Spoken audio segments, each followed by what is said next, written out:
Chapter 210. The latest chapter of this book is not finished yet. For more exciting content, please scan the QR code below to download the app. Novels are updated even faster. Millions of novels are free to read. Novels with connotations that can't be found online are all here. Marquis Xianping decided to personally meet Xiao Lulang. Where does he live? Marquis Xianping asked Steward Liu. Clearwater Alley. Steward Liu told him the specific address of Xiao Lulang and Gu Jiao. Marquis Xianping rode a carriage to Clearwater Alley. It was Changjing who drove the carriage. Xiao Lulang was admitted to Huiyuan. Today the alley was especially lively. The entrance of the alley was blocked by carriages. Marquis Xianping's carriage couldn't enter. He sighed. He didn't know that it was so difficult to meet an illegitimate child. Marquis Xianping abandoned the carriage and walked on foot. Changjing followed behind him. The two men entered the alley one after the other. They didn't need directions to know which house belonged to the little illegitimate child. The door was wide open and people came and went from time to time. Marquis Xianping suddenly said to Changjing, "Find a place to squat. No matter what happens later, don't come over." Changjing. Oh. Marquis Xianping then went to Xiao Lulang and Gu Jiao's house. His original intention was for Changjing to find a place to quietly wait. But Changjing was a person who got full marks for execution. He found a small corner and stuffed his hands into his sleeves. He looked like a peasant and squatted facing the wall. When Marquis Xianping arrived at the house, a group of guests had just left. Xiao Lulang was about to close the door when a large hand pressed against it. Xiao Lulang opened the courtyard door to take a look. Marquis Xianping. Very good, no expression at all. Every day, Xiao Lulang became calmer in dealing with matters. He calmly glanced at Marquis Xianping and said, "Is there something you need?" With this cold attitude, if he really was Xiaoheng, Marquis Xianping's heart would burst with anger. Marquis Xianping took a deep breath and said, "Are you?" "No." Xiao Lulang interrupted him rudely. Marquis Xianping tilted his head slightly and looked at him with a puzzled frown. "Not what?" "I'm not done yet." Xiao Luolang's expression didn't change in the slightest. "Even if you ask, you won't be able to." Marquis Xianping's breath was stuck in his chest. Xiao Lulang removed his hand from the door. Marquis Xianping thought he was going to do something, but in the end, he saw him close the door. Marquis Xianping. This brat. Of course, Xianping had grown up in the military, so his skills were not for show. He took a big stride forward and dashed in. Bang! The door was closed, but Marquis Xianping was in the courtyard. Marquis Xianping raised his eyebrows and glanced at him. Xiao Lulang had no intention of paying attention to him. He turned around, intending to walk around him and enter the house. Xianping had expected him to be like this. His eyes narrowed as he covered his chest and coughed violently. As he coughed, he covered his mouth with a white handkerchief that he had prepared beforehand. When he removed the handkerchief, it was stained with blood. Yes, he was coughing up blood. He had old injuries on his body. A few years ago, during the battle with the Chun state, he went into battle with injuries. He won, but his old injuries became more serious. Xiaoheng also understood this point. Marquis Xianping deliberately spread the handkerchief flat. "I'll show you," coughing up blood. However, Xiao Lialang didn't even look at it. "Can't even do this?" Marquis Xianping gritted his teeth and directly fell to the ground. In terms of shamelessness, if Marquis Xianping claimed to be second in the entire capital, no one would dare to claim to be first. Marquis Xianping had made up his mind to blackmail Xiao Lialang.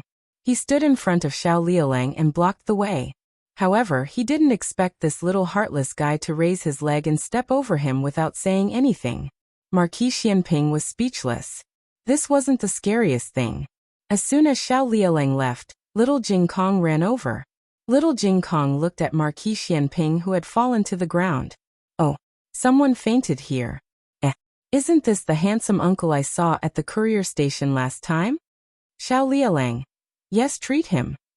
Little Jing Kong. "Oh, but how should I treat him?" Xiao Lialang. "Treat him the way Jiao Jiao treats him." Little Jing Kong tilted his head and thought for a while.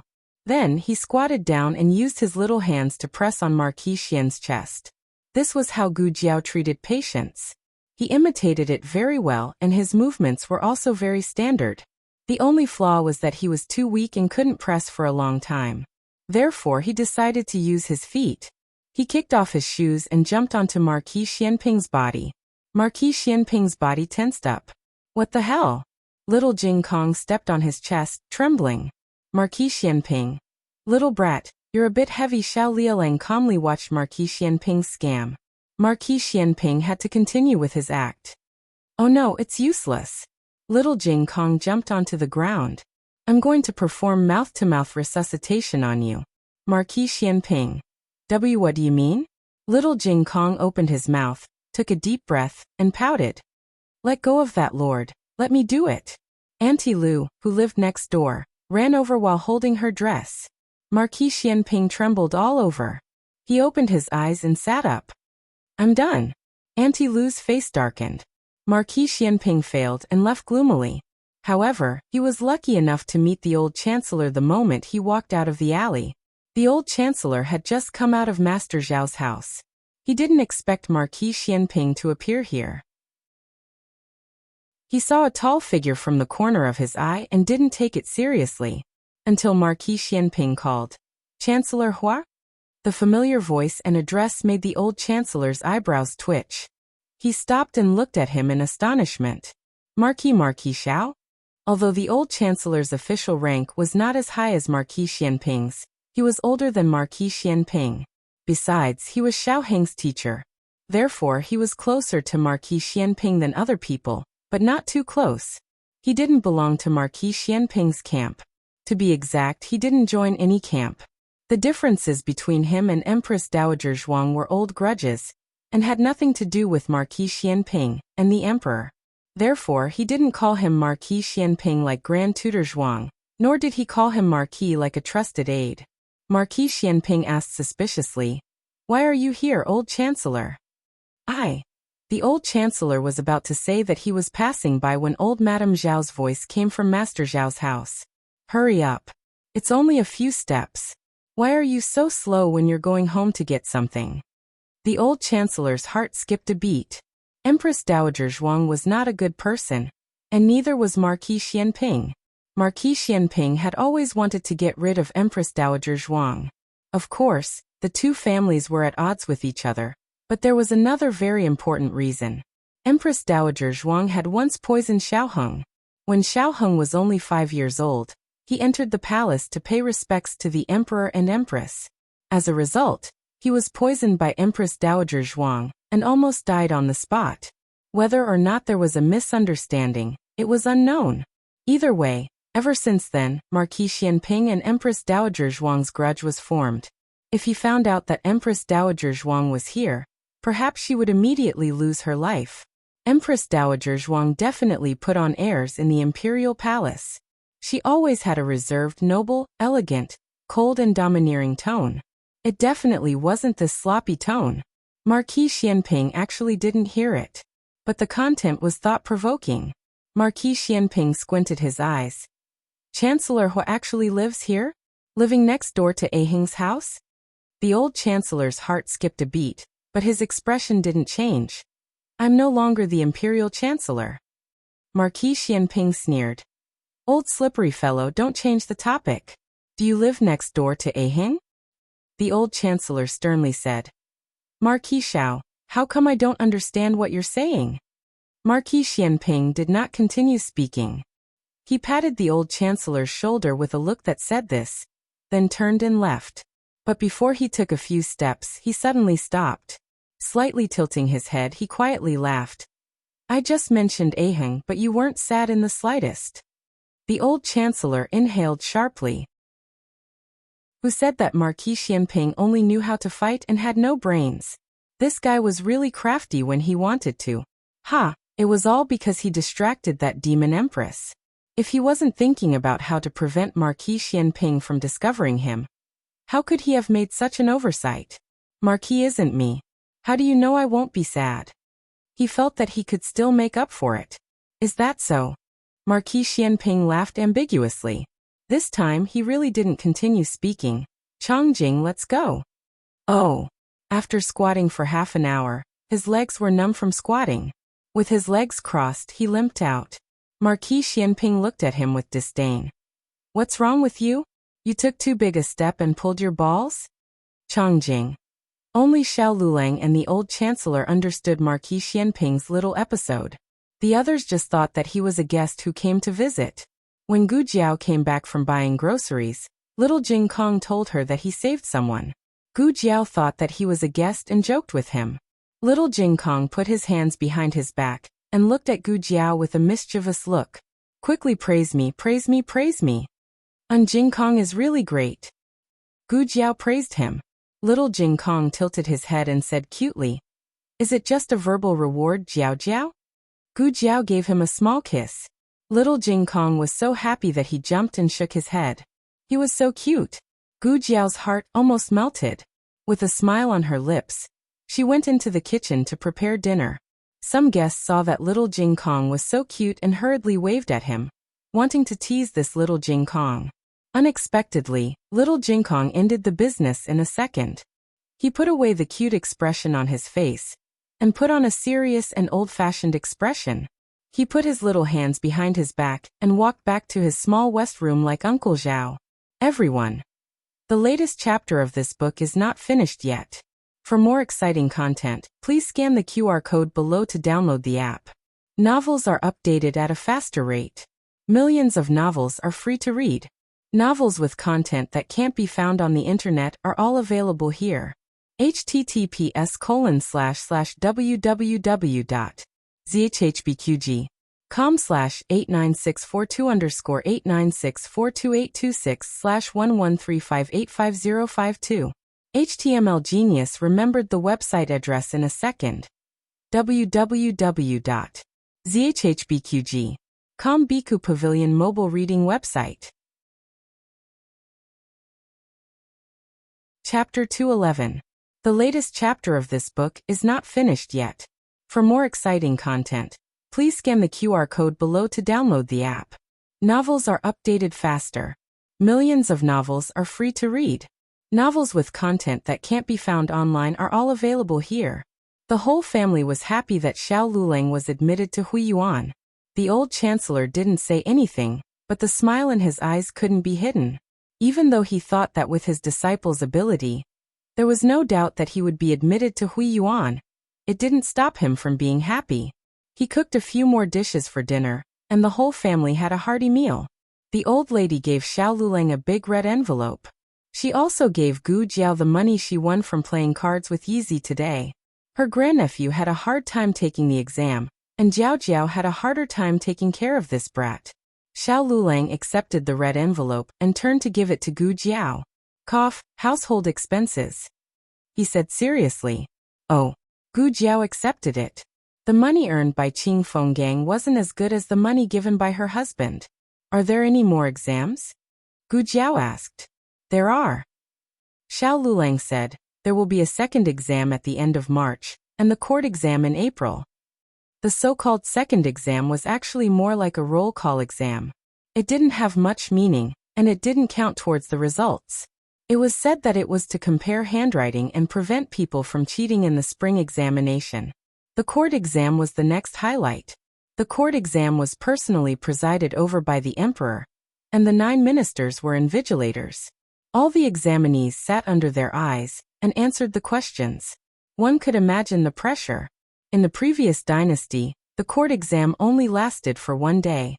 In this dynasty, in order to better select talents, the exam was changed to 1 day of examination paper and 1 day of face-to-face examination. But not all examinees had the opportunity to take the face-to-face examination. Basically, only the outstanding examinees in the first round of examination could be summoned by the emperor to be personally examined by him. Of course, if the emperor was willing, he could casually pick someone to answer the questions in the first round of examination. This was a test of the examinees' psychological quality and improvisation. Some examinees were very knowledgeable, but they were too timid and couldn't perform well in the court exam. Therefore, their current ranking didn't mean that they could achieve the same results in the court exam. Xiao Lulang also encouraged Feng Lin and Lin Qingye in the same way. He wanted the two of them to focus on the examination. You won't be able to pass? Gu Jiao asked. That won't happen, Xiao Lulang explained patiently. The court examination didn't have a ranking system. In other words, as long as one passed the examination, one would have a chance to become a grand scholar. However, grand scholars were also divided into different levels. The top 3 in the court examination were called the first-rank scholars. There were the Zhuangyuan, the Banyan, and the Tanhua, and they were bestowed the title of scholar. The second rank was bestowed with the title of Jinshi, while the third rank was bestowed with the title of Jinshi. First and second place grand scholars were considered official grand scholars. Third place grand scholars were said to be equivalent to grand scholars, but in reality, they still failed to make the list. Giving a grand scholar title was a consolation for those who failed the list. It was unlikely that those who failed the examination would be able to develop themselves in the capital. At most, they would be able to become a county magistrate of the 7th or 8th rank. First-place grand scholars could directly enter the Hanlin Academy. Second and third-place grand scholars would take another court exam. Those who passed were called Shuji scholars. Shuji scholars would study for 3 years and pass the exam to enter the Hanlin Academy. The Hanlin Academy was the place where the talents of the Zhao country were stored. There was a saying, only grand scholars could enter the Hanlin Academy. Those who weren't in the Hanlin Academy couldn't enter the imperial cabinet. The Hanlin Academy was the place that all examinees dreamed of going to. In reality, entering the Hanlin Academy didn't mean that one would have a meteoric rise. The Hanlin Academy also had its exams and rules. That was a story for later. Gu Jiao pondered for a moment. She had already become the wife of a tribute scholar. The next step was to become the wife of a grand scholar. Who's third? She asked. Because Xiao Lulang and In Junwang were tied for first place, there was no second place. The next person was the third place. The third place tribute scholar was a classmate of Xiao Liulang's with the surname Chao. He was 30 years old this year. He wasn't a native of the capital. Back in his hometown, he had made a name for himself at a young age. He had taken the exams a few times and failed to pass. This year, he passed the imperial examination in spring and became a tribute scholar. Gu Jiao remembered that this name wasn't on the betting list of the Cool Breeze gang. He must be a dark horse. However, due to Xiao Liulang's reputation, not many people paid attention to him. At dinner, the whole family was full. Perhaps because they were happy, everyone ate more than usual, except for little Jing Kong. As the only child in the family, little Jing Kong was always vigilant in times of peace. This time, his bad brother-in-law tied for first place with someone else. Everyone was so happy just because they tied for first place. It was obvious that they didn't expect much from him. It was obvious that he was a poor student. Little Jing Kong decided to remind his bad brother-in-law not to be too arrogant. He didn't want him to go back to square one. Of course, he also decided to give him a reward. Reward me. In the study, Xiao Lulang looked at little Jing Kong strangely. Did the sun rise from the west? Little monk wanted to reward him? Little Jing Kong put his little hands behind his back and nodded. His little face was serious as he said, Teacher Jiang said that we should care for the weak. His bad brother-in-law was the last in the exam, so he was definitely in the weak. Xiao Lulang pointed at the paper on the table and said, Please, I got first place in the exam. Little Jing Kong snorted and said, Just tied for first place. Xiao Lulang looked at him in both anger and amusement. Then why don't you take the exam for me to see? Wait for me to grow up. Little Jing Kong was full of confidence. Xiao Lulang didn't know whether to laugh or cry and said, Well, what are you going to reward me with? Little Jing Kong asked, What do you want? What could Xiao Lulang ask him for? He couldn't ask him to rent for free. Xiao Lulang thought for a moment, and thought of something that he coveted. It's a gift from Jiao Jiao on your birthday. Little Jing Kong was furious. You're too much. You want to take away the gift from Jiao Jiao? Xiao Lulang spread his hands innocently and said, You asked me what I want, and now I'm telling you. Little Jing Kong frowned. He was a good boy who kept his word. He couldn't go back on his words. He endured the pain and asked, You want the checkers that Jiao Jiao gave me? Xiao Lulang said, Why do I want the checkers? I want that. Little Jing Kong and Xiao Lulang had the same birthday. Gu Jiaojiao gave both of them gifts. Besides the checkers, there was something else for little Jing Kong. Xiao Lulang was referring to the paper crane. Little Jing Kong clenched his fists tightly and looked at Xiao Lulang in disbelief and pain. You're a big man. Why do you want that? That's for us kids. Oh, he finally remembered that he was a kid? Xiao Lulang laughed and said, I want it. Are you giving it to me or not? It was as if Marquis Xianping was shameless. Little Jing Kong looked at Xiao Lulang with a complicated expression, as if saying, Oh my God! How can you be so confused? Little Jing Kong took a deep breath and closed his eyes. His expression was indescribable. After a while he made up his mind and said, Okay, if you insist. As he spoke, he bravely took a step forward. Under Xiao Liulang's astonished gaze, he kissed him on the right cheek. Xiao Lulang was speechless. After little Jing Kong kissed him, both of them were in a bad mood. What kind of punishment is this, my God? Little Jing Kong, I sacrificed too much. Little Jing Kong was shocked. He stuck out his tongue, rolled his eyes, and went out in a frenzy. Xiao Lulang came back to his senses and shuddered, indicating that he was also shocked. When Gu Jiao entered the room, Xiao Liulang's mouth was still twitching. What's wrong? Gu Jiao looked at him in surprise. Xiao Lulang coughed softly and said, Nothing. It was so embarrassing that it was not worth mentioning. Gu Jiao walked into the room and handed him a small brocade box. This is.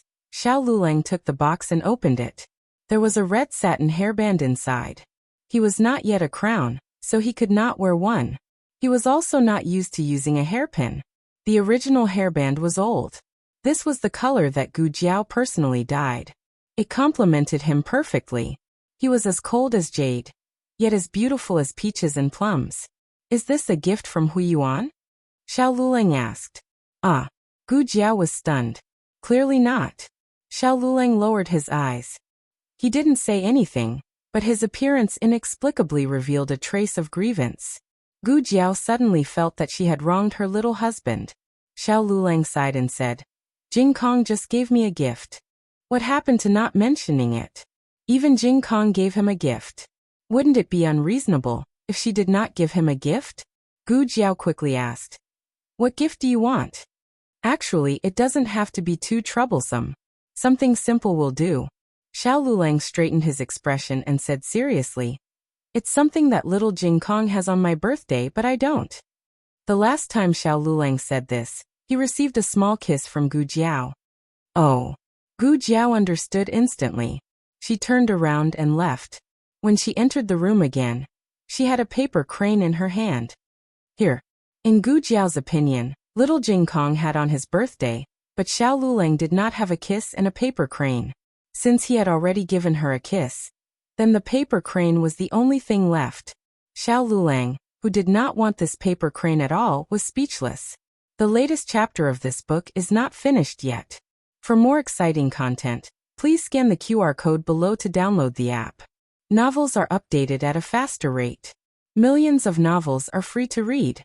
Novels with content that cannot be found online are all available here. https://www.zhbqg.com/89642_896/113555252.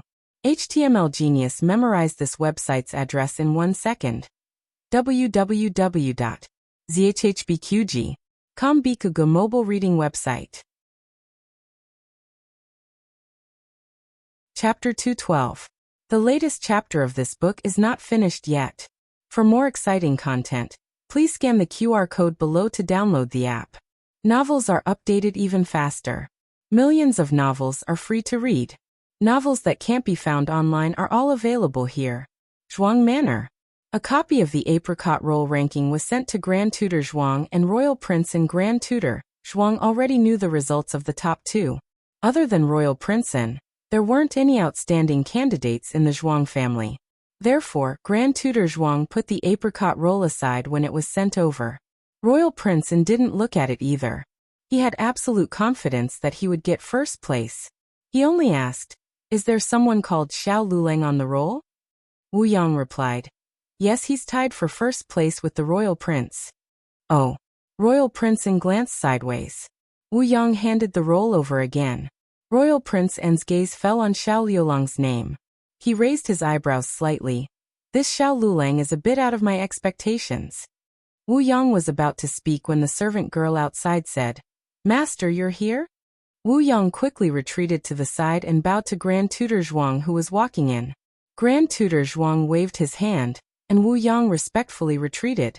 Royal Prince N stood up and greeted with a pleasant expression, Grandfather. Grand Tutor Zhuang replied in a low voice.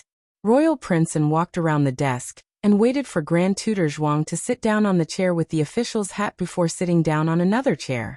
A maidservant served the tea and then quickly left the room. The room was so quiet that only the sound of Grand Tutor Zhuang sipping his tea could be heard. Royal Prince N asked, Grandfather, why haven't you rested yet? I came to see you. Grand Tutor Zhuang put down the hot tea in his hand and looked at him with a serious expression. Have you seen the apricot roll? Royal Prince N nodded. I just saw it. Grand Tutor Zhuang said. That Xiao Lulang is your classmate in the Imperial College? Yes. Royal Prince N nodded again. Grand Tutor Zhuang had been in the bureaucracy for many years. He could recognize shocking information with just a glance. He looked at his grandson suspiciously. You know him? Royal Prince N smiled and said, Grandfather, do you still remember why I advised you to reopen the directorate? Grand Tutor Zhuang furrowed his brows.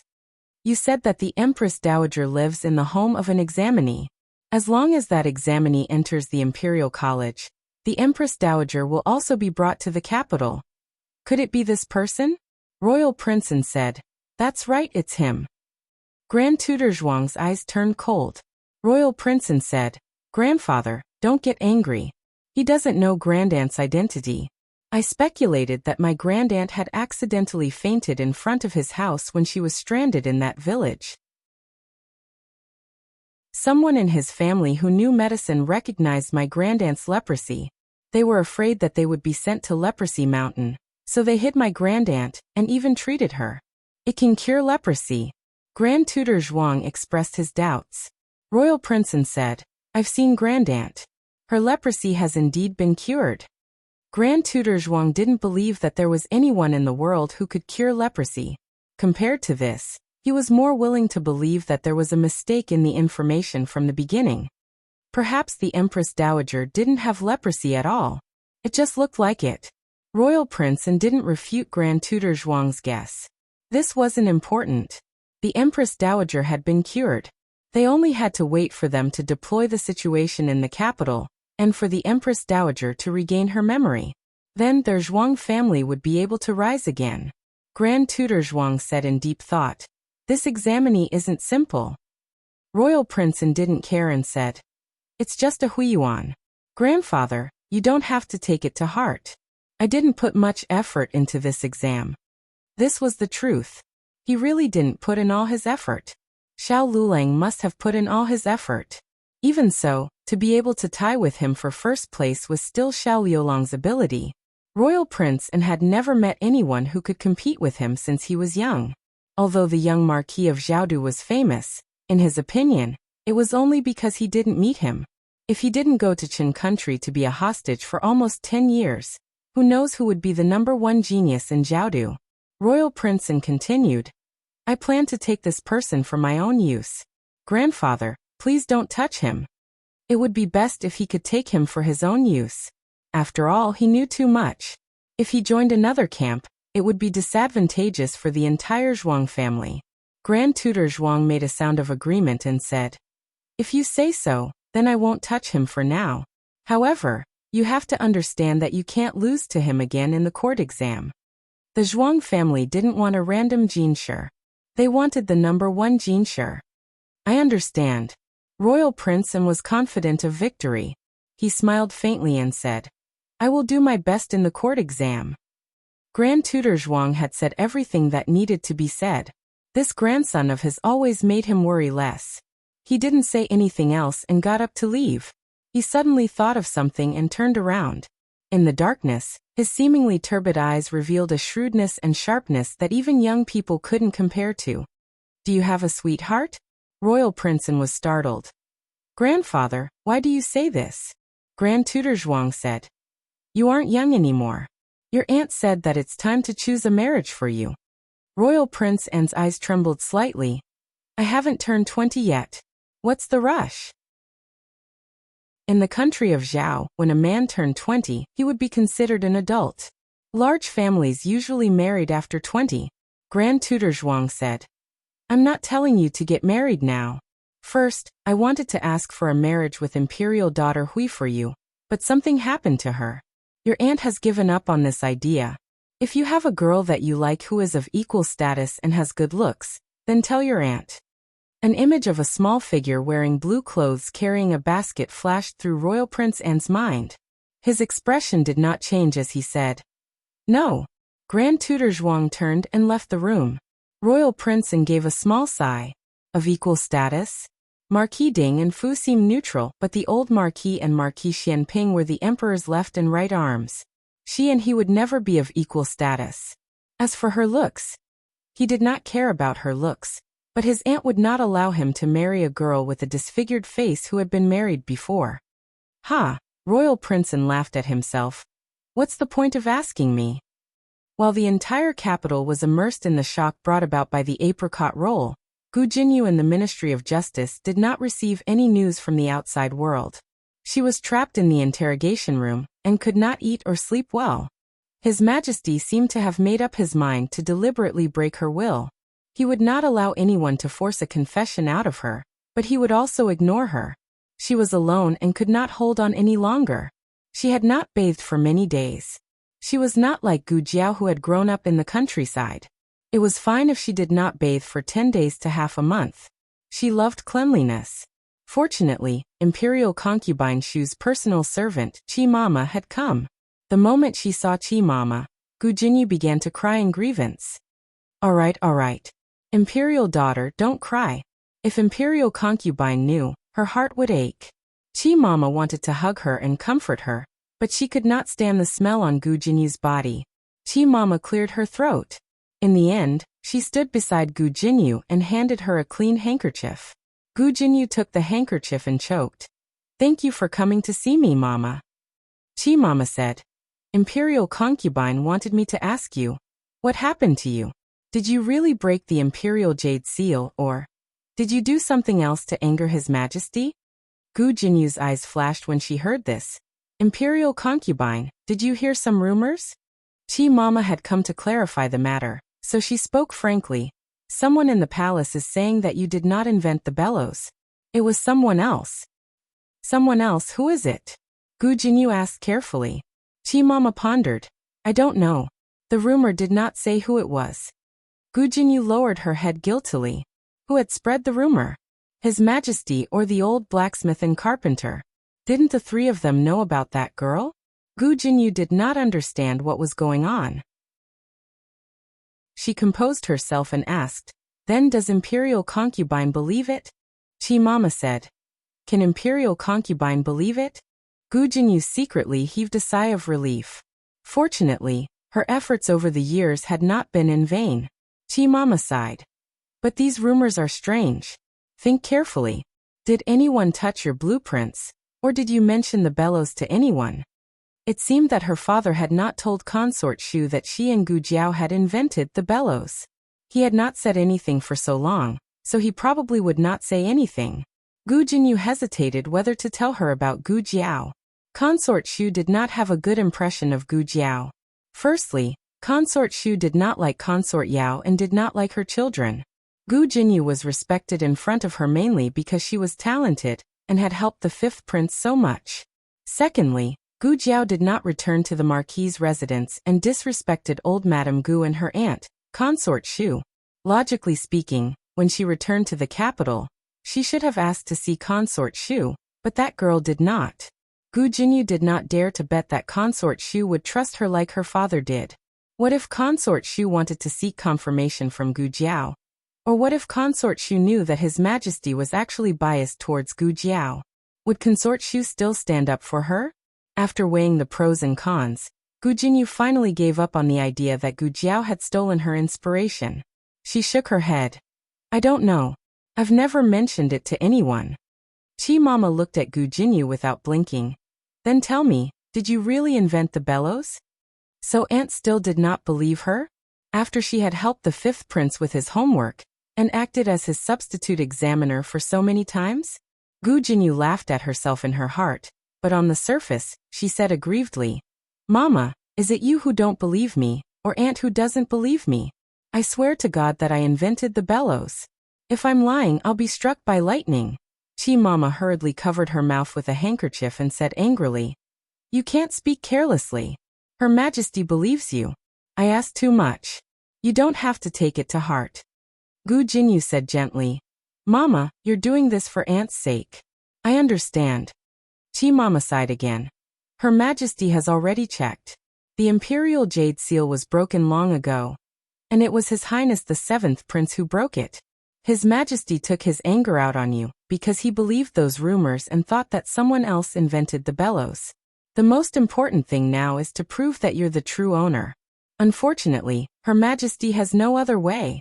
These words reminded Gu Jinyu that she could no longer use the bellows to turn the tables, but she could use other things.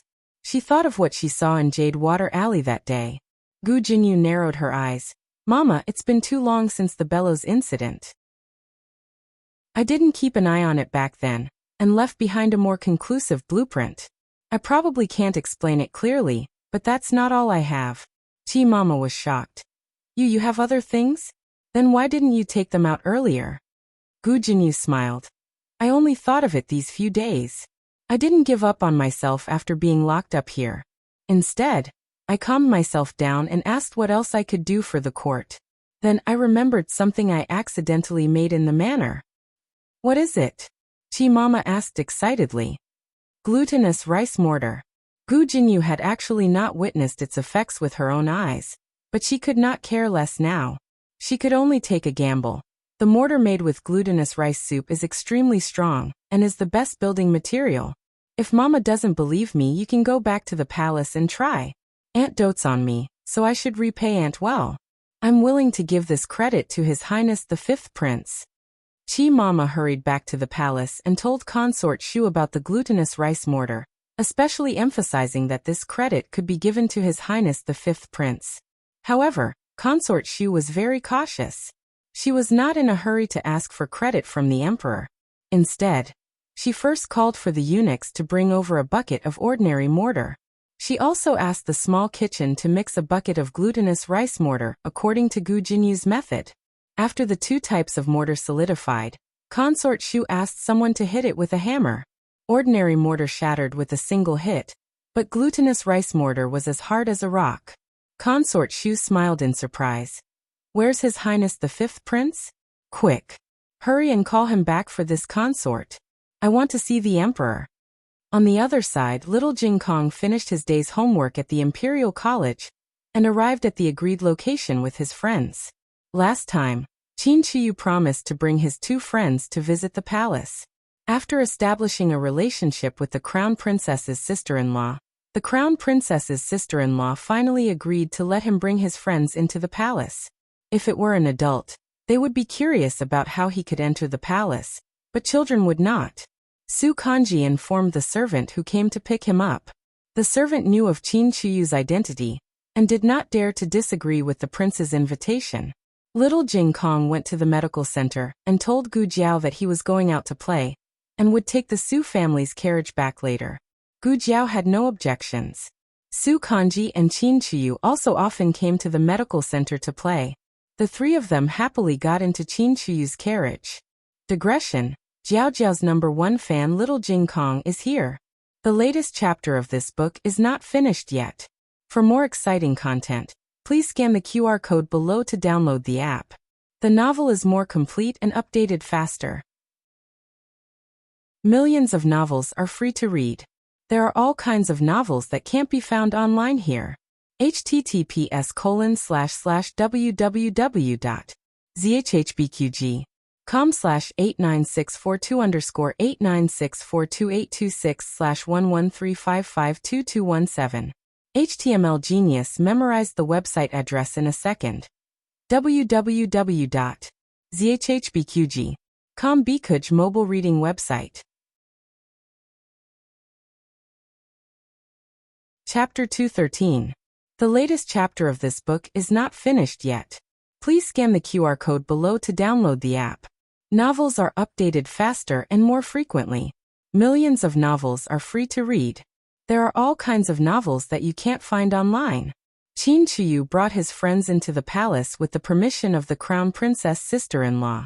She had already arranged everything for him and wouldn't expose his identity. There were 3 main doors in the palace. The middle door was the largest and tallest one. Usually, only the Empress Dowager, and the Crown Prince were allowed to enter through the middle door. The officials went to court through the side doors. Qin Chuyu was a prince and the Crown Prince's younger brother, so he could also go through the middle door. Su Tsongtsong was 7 years younger than Qin Chuyu. He had never been to the palace, but he knew that his father went to court through the side door every day. When he entered through the middle door, he instantly felt that he could brag to his father when he went back. Little Jing Kong didn't understand this. He only felt that the palace was so big. Even the door was so big. It was like a giant monster with its mouth wide open. They walked into the monster's stomach. It was quite refreshing. The carriage drove all the way in and stopped outside the East Palace. The East Palace was the Crown Prince's bedroom. Normal princes weren't allowed to live in the East Palace, but Qin Chuyu was young. He could live wherever he wanted. The emperor didn't restrict him too much. Qin Chuyu jumped off the carriage first, followed by his 2 friends. Before picking up his friends, Qin Chuyu had already planned this trip with the help of the Crown Princess sister-in-law. They couldn't go to the Empress Dowager's bedroom, but they could play in the East Palace. Then they could play hide-and-seek in the Imperial Garden, and go boating in the Imperial Liquid Pond. The servants had also been instructed not to come out and be an eyesore. Qin Chuyu took the lead and walked on the small path in the East Palace. He said proudly, "What do you think? Ahem. The palace is very big, right? This is the East Palace, where the Crown Prince lives. However, the smartest, cutest, and smartest 7th Prince of the Zhao Nation also lives here. That's me, Qin Chuyu." Not far away, the servant who was sweeping the floor twitched his mouth. "7th Prince, you weren't so arrogant. Who taught you that?" Achoo! Little Jing Kong sneezed. The Eastern Palace was very big. There was a main hall, 2 side halls, and several small courtyards. One of the small courtyards was Qin Chuyu's personal space. The Crown Princess had people make a swing, a rock garden, and a wooden horse for him. Qin Chuyu was already tired of playing with them. Su Kanji also had these at home, and there were even more varieties than Qin Chuyu. The truth was that in order to prevent the princes from being distracted, there were actually fewer toys in the palace than there were among the commoners. Su Kanji was not too envious. Little Jing Kong was even less envious. The swing that his master made for him in the temple would swing from one end of the mountain to the other. There was also climbing. He and Jiao Jiao had climbed real mountains. What was so good about climbing a small fake mountain? "Let's build a house," Little Jing Kong said. Recently, Little Jing Kong was obsessed with architecture. Su Kanji nodded. Although he was 7 years old, he also wanted to play with mud. Qin Chuyu, who actually wanted to dig a fake mountain cave with his friends, said, "All right." Qin Chuyu went to the small woodshed to get 3 buckets and 3 small shovels. He happily went to dig mud. The palace servants' mouths twitched. Was it really appropriate for a prince to dig mud with others? Why don't we report this to the empress? This is too ridiculous, a young palace maid said. The young eunuch thought about it. The crown princess did not want them to interfere with the 7th prince, but digging mud was indeed too ridiculous. If the empress blamed them, the crown princess would be fine, but they as servants would be in trouble. With this thought, the young eunuch decided to go to Cunning Palace. After Consort Shu returned to the palace from the Ministry of Justice's prison, she immediately called a few eunuchs and had them boil a pot of glutinous rice soup according to Gu Jinyu's method. She also brought a bag of mortar that was usually used to build walls. After mixing the two evenly, Consort Shu ordered people to bring a few green bricks and paste them with glutinous rice mortar. To compare the effect, Consort Shu also had people use normal mortar to paste a few green bricks. When it dries, use a hammer to test it. Consort Shu said to the palace servants. Yes. The two young eunuchs responded and quickly brought over iron hammers. After the mortar in the green bricks dried, they used the hammers to fiercely smash the bricks.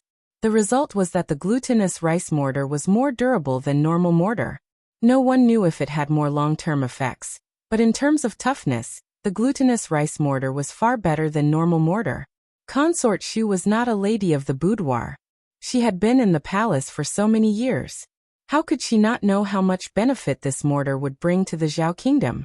Not to mention the distant past, just the recent unrest at the border was caused by the heavy rain on the border walls. Many parts of the walls had collapsed. The Zhao kingdom's walls were too weak. They had to be rebuilt every few years. Even so, they were still prone to collapse. The Tujue were like tigers watching their prey, and had disguised themselves as mounted bandits to invade. In the long run, the border would fall into greater danger. The Zhao kingdom was not a strong military power. The battle with the Chen kingdom a few years ago had greatly damaged the Zhao kingdom's strength. If they fought again, the price would be disastrous. The court was currently discussing how to quickly repair the walls. If they had this special mortar, then wouldn't they not have to worry about the walls collapsing? This contribution would not be less than the bellows. Consort Shu's heart faintly burned with excitement. She could not wait. Where is His Highness the Fifth Prince? Has he not found him yet? Where did he go? A eunuch said. His Highness the Fifth Prince left the palace. He said he had an appointment with a friend to recite poetry. He will probably return at night. Right now, Eunuch Li has already gone out to find His Highness the Fifth Prince. I just don't know. I don't know if he can find him. His Highness the Fifth Prince was the master. He could not report his whereabouts to the servants. Eunuch Li could only follow His Highness the Fifth Prince's usual route, and try his luck. Consort Shu thought about it. It was the same whether he was present or not. It was fine as long as he did it. Where is His Majesty? Consort Shu asked. The eunuch said. In the supreme liquid pool. Consort Shu touched the tassels on her hair bun. Oh, why didn't His Majesty go to the Empress Place today? The eunuch smiled. Perhaps he was tired of staying in the Empress Palace and came out to get some fresh air. His Majesty can only stay at Nyangnyang's place. The most favored concubine in the harem was Consort Shu. She had never lost favor since she entered the palace. It was only after His Majesty returned from Jiangnan that he became obsessed with alchemy, and would not be close to women for a short period of time. In the past, His Majesty would rest in her palace for 5 or 6 days every month. Consort Shu heard this and smiled faintly. Okay, let's go. Yes. The eunuch gave a meaningful look to the servant and took a bucket of glutinous rice mortar to the supreme liquid pool. The weather was fine. When Consort Shu arrived at the pavilion of the supreme liquid pool, the other concubines also came. There was nothing unexpected. His Majesty had not come to the harem for so long. Who would not suddenly appear like a fly eyeing the crack in an egg? What surprised Consort Shu was that the Empress and noble Consort Zhuang were also there. These two people did not need to compete for favor in the harem. What's more, His Majesty had been to the Empress' cunning palace for the past few days. Why would she come out at this time to compete with the other concubines? Consort Shu was not here to compete for favor today, so she did not mind there being more people. She stepped forward and saluted the Emperor and Empress Xiao. Your Majesty, Empress. Empress Xiao seemed to be in a good mood and smiled at her. The Emperor raised his hand. Rise. Consort Shu and noble Consort Zhuang saluted. Noble Consort Zhuang stood up and slightly returned the salute. After that, Consort Yu and the other concubines all saluted Consort Shu. Consort Yu automatically gave up her seat, and Eunuch Wei went to bring another chair for Consort Yu. Consort Shu was not in a hurry to sit down. Instead, she stood in front of the Emperor and said with a smile, Your Majesty, this concubine has something to offer Your Majesty. Oh. The Emperor stopped drinking his tea. Consort Shu asked the eunuch to bring a few separated and glued green bricks. Everyone looked at these green bricks and could not help but reveal a surprised expression. The Emperor was baffled. Consort Shu wants to offer me bricks? Consort Shu covered her face with a handkerchief and laughed. It's not bricks, it's the mortar in the bricks. She narrated how the fifth prince came up with the idea of using glutinous rice to make mortar last night. After that, she stood in place with a smile, waiting for the emperor's praise. However, the emperor did not. The pavilion suddenly fell into a strange silence. Everyone, including Empress Xiao and the other concubines, looked at her with a different expression. Consort Shu did not understand what had happened. She looked at Empress Xiao, noble consort Zhuang and the others. You, what's wrong? Empress Xiao frowned slightly. Noble consort Zhuang covered her face with a handkerchief and laughed. Consort Shu looked at noble consort Zhuang with a serious expression. Noble consort, what are you laughing at? Noble consort Zhuang could not help but laugh. She pointed to a bucket at consort Yu's feet and said, Are you talking about this mortar? Consort Shu was startled. That color was obviously glutinous rice mortar. How could this be? She looked back at the eunuch she brought. Yes, the bucket of mortar was in his hands. Then where did this bucket of mortar come from? As soon as this thought flashed through her mind, she heard a small sound. She turned her head and found that on the bridge of the imperial liquid pool, 3 little guys were squatting on the wooden bridge and making mortar. The 3 of them were having fun, not knowing that they were being watched by the emperor and the other concubines. The cause of the incident was when the eunuch of the Eastern Palace secretly reported to Empress Xiao that Qin Chuyu was playing with mud. Empress Xiao almost fainted when she heard that her precious son was squatting on the ground and rubbing mud like a wild child in the countryside. She angrily went to find her son, but unexpectedly, the 3 of them were no longer in the Eastern Palace. After searching for a long time, she finally found him near the Qinzheng Hall.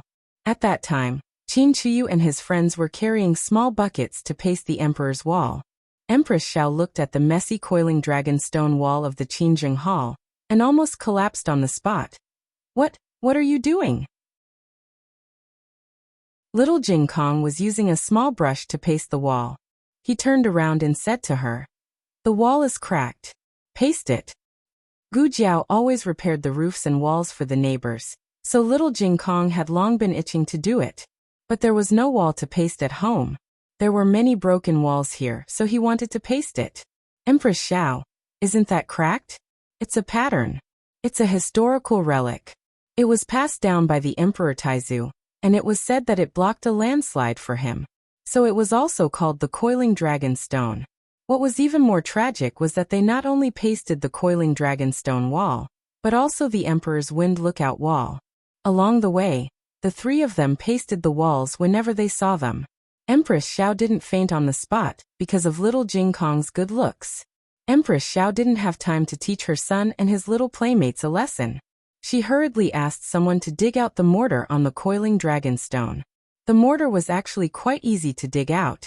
It could be pried off with a dagger or a shovel.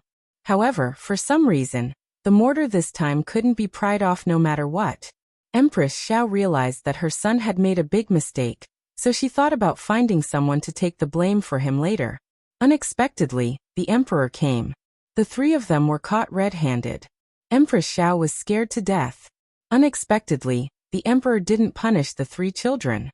Of course, the emperor didn't want to punish the little miracle-working doctor's younger brother.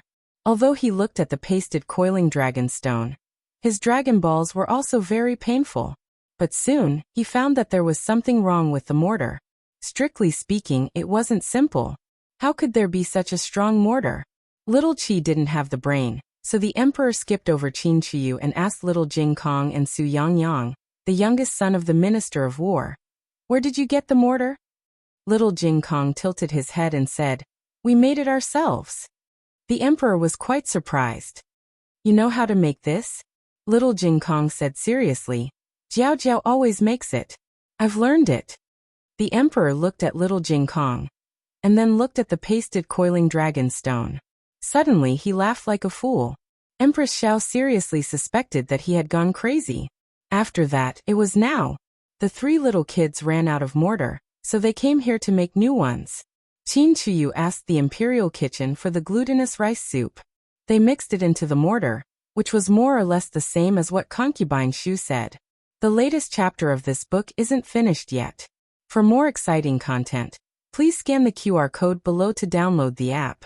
The novel will be updated more quickly. Millions of novels will be read for free. There are all kinds of novels that can't be found on the internet here. https://www.zhbqg.com/89642_896422826/113526111. HTML Genius remembered the website address in 1 second. www.zhbqg.com Bikugo mobile reading website. Chapter 214. The latest chapter of this book is not finished yet. For more exciting content, please scan the QR code below to download the app. The novel was also updated at a faster rate. Millions of novels were read for free. There are all kinds of novels that can't be found online here. Consort Shu had not expected this outcome. Didn't Gu Jinyu say that she had invented it? How could a 4-year-old child know how to do it? Noble Consort Zhuang didn't mind watching the fun and said, "Noble Consort Shu, could it be that Xiaowu secretly learned other people's skills and then claimed credit as her own?" Imperial concubine Shu felt guilty and her face turned red. What is Imperial concubine saying? How could little Five do such a thing? Noble Consort Zhuang smiled faintly. Could it be that they secretly learned from Xiaowu? Empress Xiao said seriously, "Be careful with your words, Imperial concubine. I heard it just now. That child said that his family already knew how to do it." Imperial concubine Shu braced herself and said, Little Fifth also knows how to do it." Noble Consort Zhuang said, "That's not what you said just now. Didn't you say that Xiaowu just thought of it yesterday?" Imperial concubine Shu had indeed mentioned that the 5th prince had only mentioned this method to her last night. Noble Consort Zhuang said again, "Could it be that Xiaowu mentioned to Little Qi that Little Qi taught the child, but the child lied and said that his family taught him?" Empress Xiao said seriously, "Last night, Little Qi came back from the Imperial College and stayed with me. His Majesty was also there. After that, His Majesty sent Little Qi to the East Palace. Imperial Consort, tell me, how will Little Qi meet Xiaowu? Why would Xiaowu tell Little Qi about this? There was such a big age gap between the two of them, and they weren't very close. The 5th prince would never tell Qin Chuyu about this. Qin Chuyu was a child. What did he know?" Noble Consort Zhuang bowed. Qinqiema spoke. Noble Consort Zhuang wasn't speaking for Consort Shu, and Empress Xiao also understood. The emperor looked at Consort Shu with a complicated expression. To be honest, the emperor doted on Imperial concubine Shu very much. There were always new people coming and going in the palace, but Imperial concubine Shu was always the most favored one. There was no other reason. Imperial concubine Shu was charming and beautiful. She also knew how to coax people. She was a rare flower that understood words very well. However, what happened today had crossed the emperor's bottom line. The emperor was already furious that Gu Jinyu had falsely claimed credit, but had no evidence. He was most annoyed by people who stole credit. Of course, the emperor was a person who relied on evidence. The emperor said, "Do you have evidence to prove when Xiaowu first made this kind of mortar?" Xu Fei was speechless. The emperor continued, "He can't have imagined it out of thin air. You have to do it before you believe it, right?" Concubine Shu was completely speechless. The emperor called Eunuch Wei over. "Go and ask that child. When was the first time his family made this?" "Yes." Eunuch Wei walked away with small, quick steps. After a while, he turned back and said to the emperor, "Reporting to your majesty, he said that many of their neighbors' walls were made of this kind of mortar paste. They had it since last month." The emperor gave Eunuch Wei a meaningful glance. Eunuch Wei understood and turned around to call over a few palace experts, telling them to make a trip to Jadewater Alley. The imperial concubines had originally come to see the emperor, but now they were here to see Imperial concubine Shu. Imperial concubine Shu had been in the palace for many years, but she had never been so embarrassed. Gu Jinyu, you really tricked me." Not long after, the palace experts returned to the palace. One of them said to the emperor, "Reporting to your majesty, There is indeed the same kind of mortar. This time, the evidence was conclusive. The child's family made the mortar first. Then the question was, how did the fifth prince know about the mortar? Did he think of it himself, or did he steal it from someone else? Empress Xiao couldn't help but ask, Concubine Shu, what exactly is going on? Concubine Shu was extremely regretful. If she had known earlier, she wouldn't have fallen for Gu Jinyu's trick and come to claim this credit. Now, how could she cover up her lie? It would have been fine if the fifth prince hadn't been involved, but he had. Noble consort Zhuang smiled faintly. Why don't we call the fifth prince over and ask him? No, she hadn't finished discussing with Xiao Wu yet. If she called Xiao Wu over at this juncture, wouldn't she be exposed on the spot? But what Concubine Shu was afraid of happened. Imperial father? Imperial mother? Why are you here? The fifth prince had returned to the palace and was rushing over with large strides. Imperial mother, I heard that you were looking for me for an urgent matter. He walked into the pavilion and saw Empress Xiao and the others seated. He cupped his hands and greeted them one by one. Imperial mother, you look terrible. The fifth prince looked at Concubine Shu strangely. Everyone was sitting, but Concubine Shu was standing in the middle of the pavilion, looking like she was being interrogated. The fifth prince frowned. What happened? Concubine Shu gave him a look. Empress Xiao pointed to a bucket of mortar and asked, Xiao Wu, do you recognize this? Concubine Shu desperately gave him a look.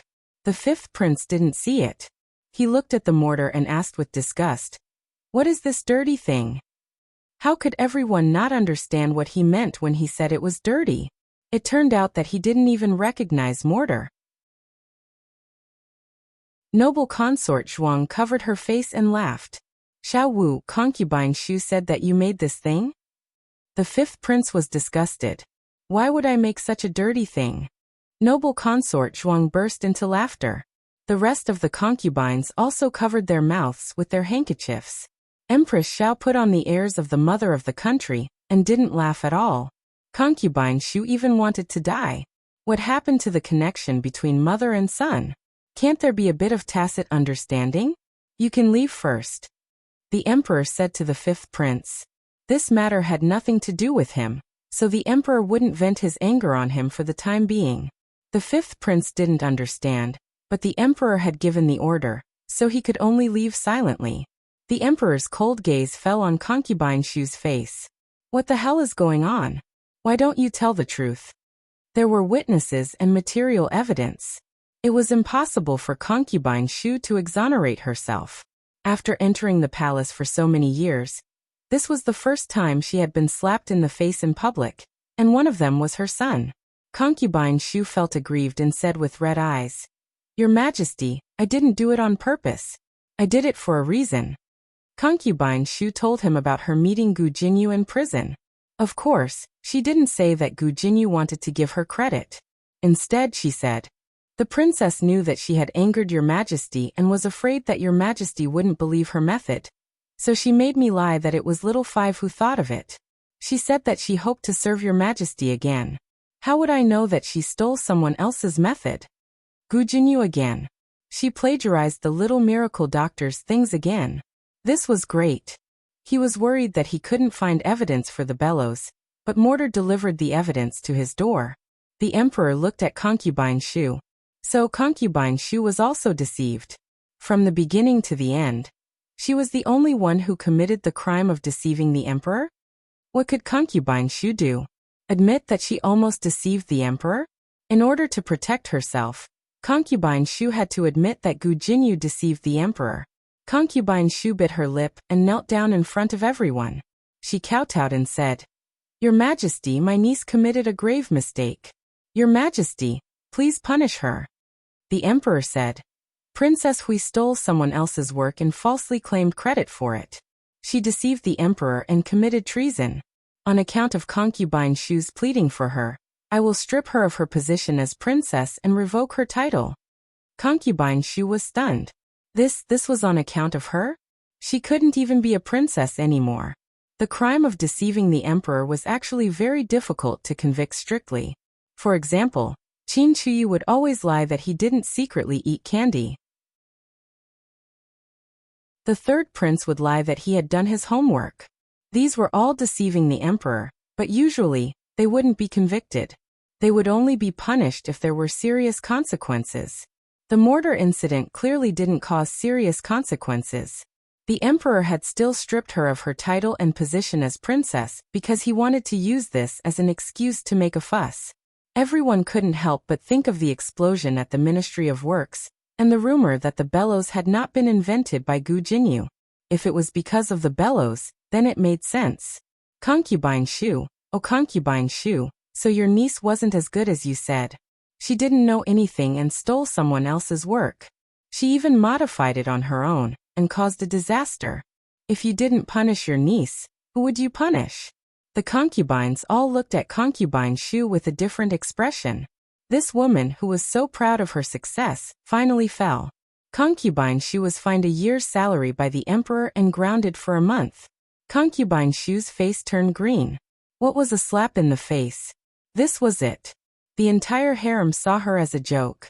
From now on, this black history of hers could not be erased. The emperor frowned and glanced at her. What? You're still not leaving? Are you not satisfied with my punishment? Your Majesty doesn't dare. Your Majesty will leave. Concubine Shu stood up awkwardly and bowed to the emperor. She staggered away with the help of the palace maids. She had only taken a few steps when the emperor suddenly called out to her. Concubine Shu. Concubine Shu was overjoyed. She turned her head back with tears in her eyes, hoping that the emperor would comfort her. After all, she had also been implicated. Unexpectedly, the emperor only said coldly, "Have Xiaowu come to the imperial study. I want to test him on his homework." Concubine Shu immediately froze. The latest chapter of this book is not finished yet. For more exciting content, please scan the QR code below to download the app. The novel will be updated even faster. Millions of novels will be read for free. All the novels that can't be found online will be available here. https://www.zhbqg.com/89642_8964286/113523964. HTML Genius will remember this website's address in 1 second.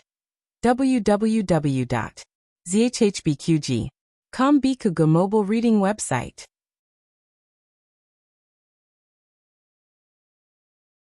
Chapter 215. The latest chapter of this book is not finished yet. For more exciting content, please scan the QR code below to download the app. Novels are updated faster. Millions of novels are free to read.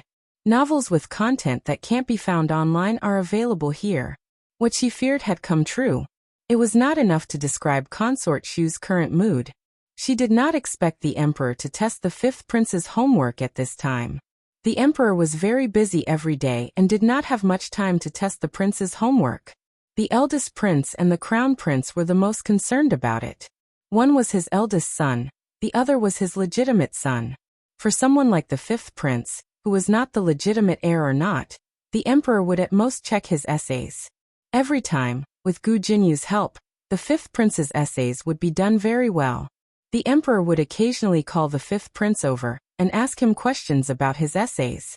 Gu Jinyu had taught the fifth prince these in advance. Although the fifth prince was not good in class, he was very talented in cheating. Gu Jinyu only needed to say that the emperor might test him on this later. If he answered this way, he would remember it. So, the fifth prince had never been exposed after asking Gu Jinyu to cheat for so many years. Consort Shu's heart was trembling.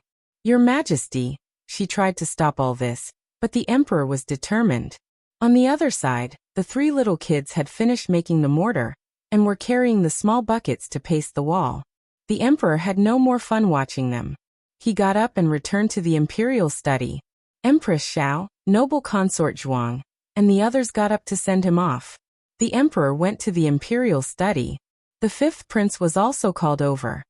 He did not understand what had happened for the time being. He only felt that the palace servants' expressions were strange, and the emperor's expression was even stranger. "Father." He entered the imperial study and bowed.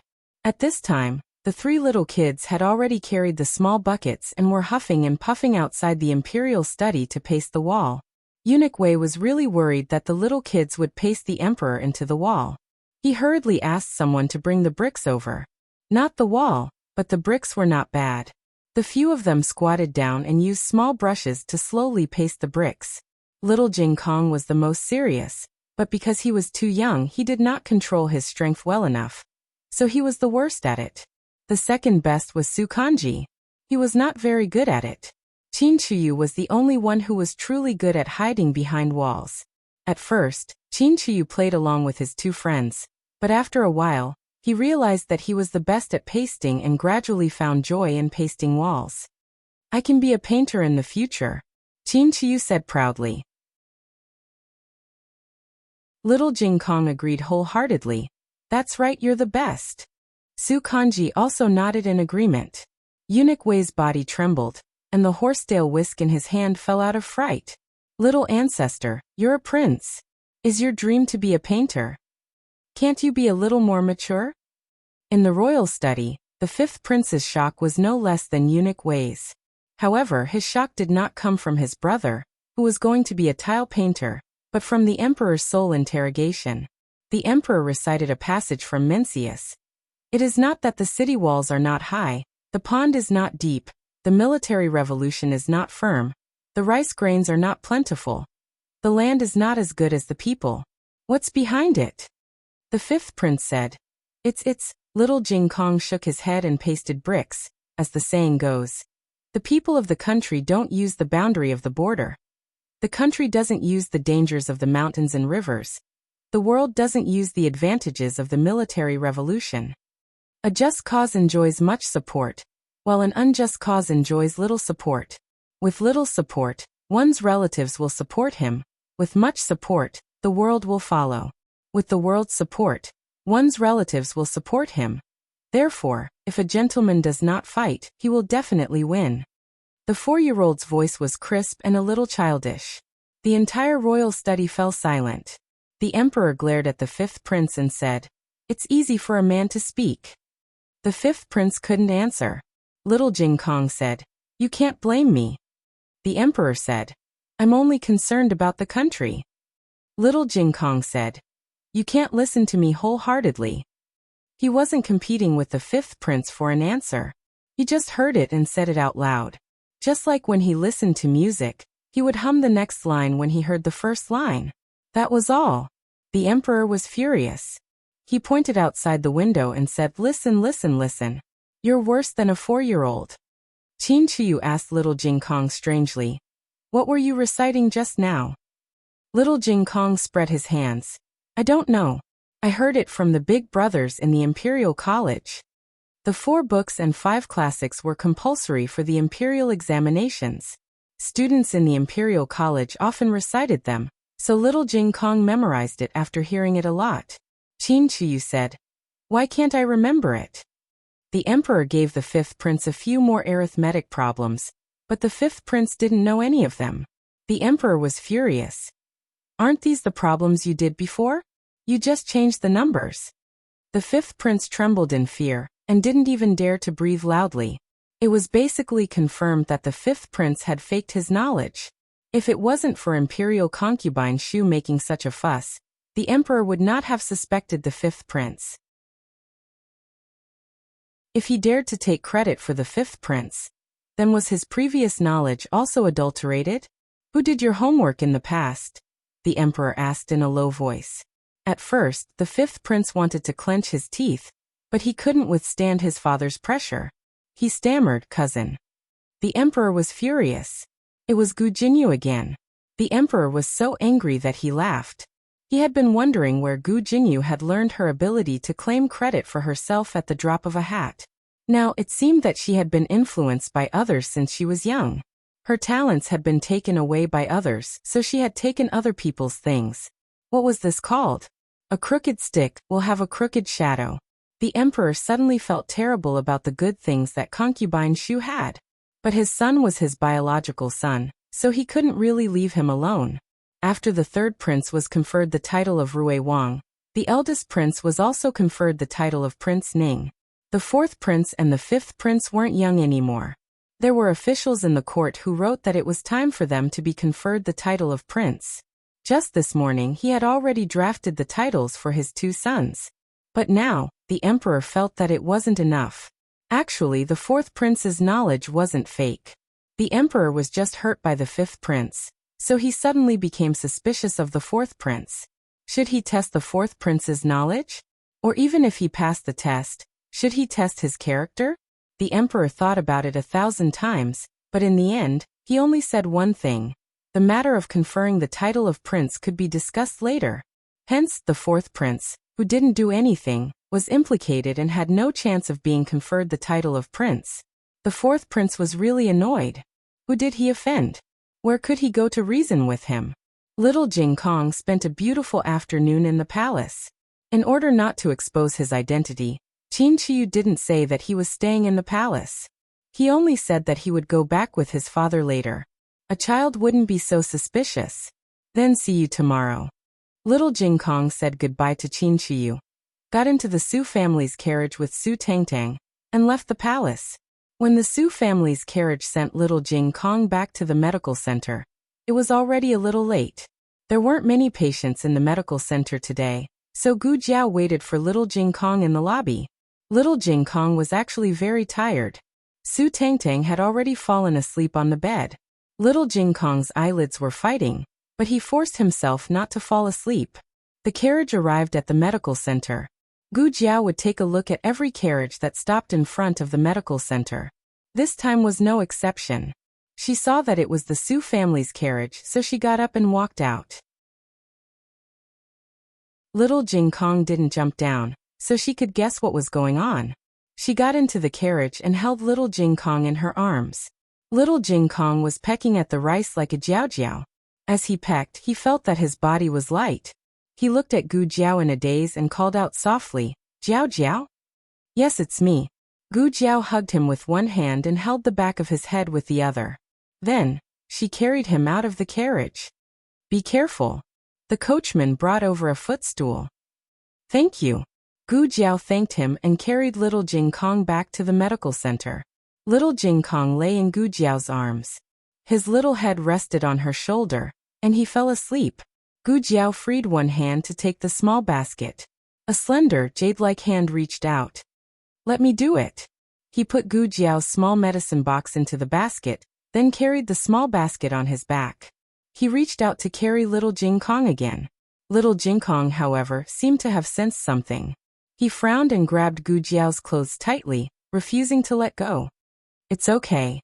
I'll carry him," Gu Jiao said to Xiao Lulang. Xiao Lulang said, "Okay." Gu Jiao asked strangely, "It's so late. Why are you here?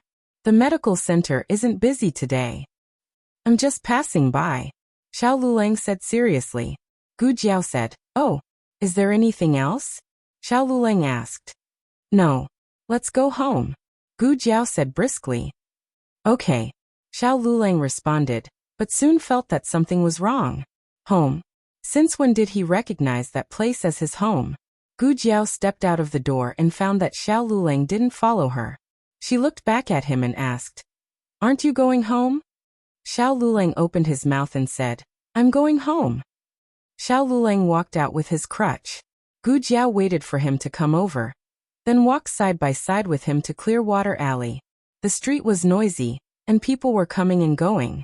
Xiao Lulang walked to the outside and blocked the pedestrians who might bump into him.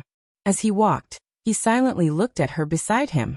When he first met her, she was just a silly girl. Now she was slim and elegant. Her face was still the same, but it was as if she had changed into another person. He had said that he would leave. However, she didn't know when it started. Perhaps it started from the moment she insisted that he go to Tianxiang Academy, or perhaps it was from the moment she wanted to send him to the county examinations regardless of everything. Step by step, she had walked to this day. He couldn't do such a childish thing like asking for a gift again. He couldn't have a heart, he couldn't have a home. He couldn't have any more worries. Creak. Gu Jiao pushed open the door to the courtyard. Xiao Lulang said almost reflexively, "You're in the wrong place. This isn't our home." After saying this, he was stunned. Gu Jiao turned her head and smiled. "I know. I'm giving Master Zhao some cough medicine. Her smile was as clean as the snow at the peak of the heavenly mountain. Xiao Lulang was dazzled. The next day, the news of the emperor stripping Gu Jinyu of her title and position as princess spread through the streets and alleys. Everyone in the tea houses was discussing why Gu Jinyu had been severely punished by the emperor. I heard that she broke the imperial jade seal. His Majesty punished her in a fit of anger. That's not what I heard. Then what is it? Do you know about the furnace accident at the Ministry of Works? That furnace was modified by her. It could only use 2 bellows, but she insisted on using 6. In the end, the furnace exploded. She modified it just because she said so. Didn't the officials at the Ministry of Works review it? So that's where the problem lies. She only provided the plan. It's up to the Ministry of Works whether to use it or not. The Ministry of Works Inspection Department is the main culprit. There's another reason why she was punished. All right. Don't keep us in suspense. Tell us. She didn't invent the bellows. It was another girl. The old blacksmith rushed over from the county and exposed her on the spot. Ah, there was such a thing? Otherwise, why would His Majesty punish her so severely? Isn't it because she committed the crime of deceiving the emperor? The noble daughter of a marquis actually falsely claiming someone else's credit. She's too shameless. Isn't that right? Shameless. This was a small tea house outside the capital. Even outside the city, the news had spread like wildfire. A well-built old man, who couldn't hide his dignity even though he was wearing plain clothes, frowned slightly. Little brother, which marquis's daughter is this noble daughter of a marquis? His voice was too dignified. The people who were in the middle of a heated discussion couldn't help but fall silent. They all looked towards him. His hair was already silver, but his figure was tall and sturdy. His appearance was dignified and his aura was strong. Not a single person present dared to underestimate him. It was a newborn calf that didn't fear the tiger that courageously said, "Marquis Dingan's manner." The dignified old man sternly said, "Are you certain that you didn't make a mistake?" The young boy trembled in fear from his aura. No mistake. It's Dingan Marquis's manor. It's spread throughout the capital. If you don't believe me, go ask. Marquis Ding An's daughter invented the bellows and was conferred the title of Junju. She hadn't been free for a few days when the bellows had an accident. Many people were injured. The dignified old man's gaze turned cold. Digression. Can you guess who this old man is? The newest chapter of this book is not finished yet. For more exciting content, please scan the QR code below to download the app. Novels are updated even faster. Millions of novels are free to read. Novels that can't be found online are all here. https://www.zhbqg.com/89642_8964286/113495786. HTML Genius will remember this website's address in 1 second. www.zhbqg.com Bikugo mobile reading website.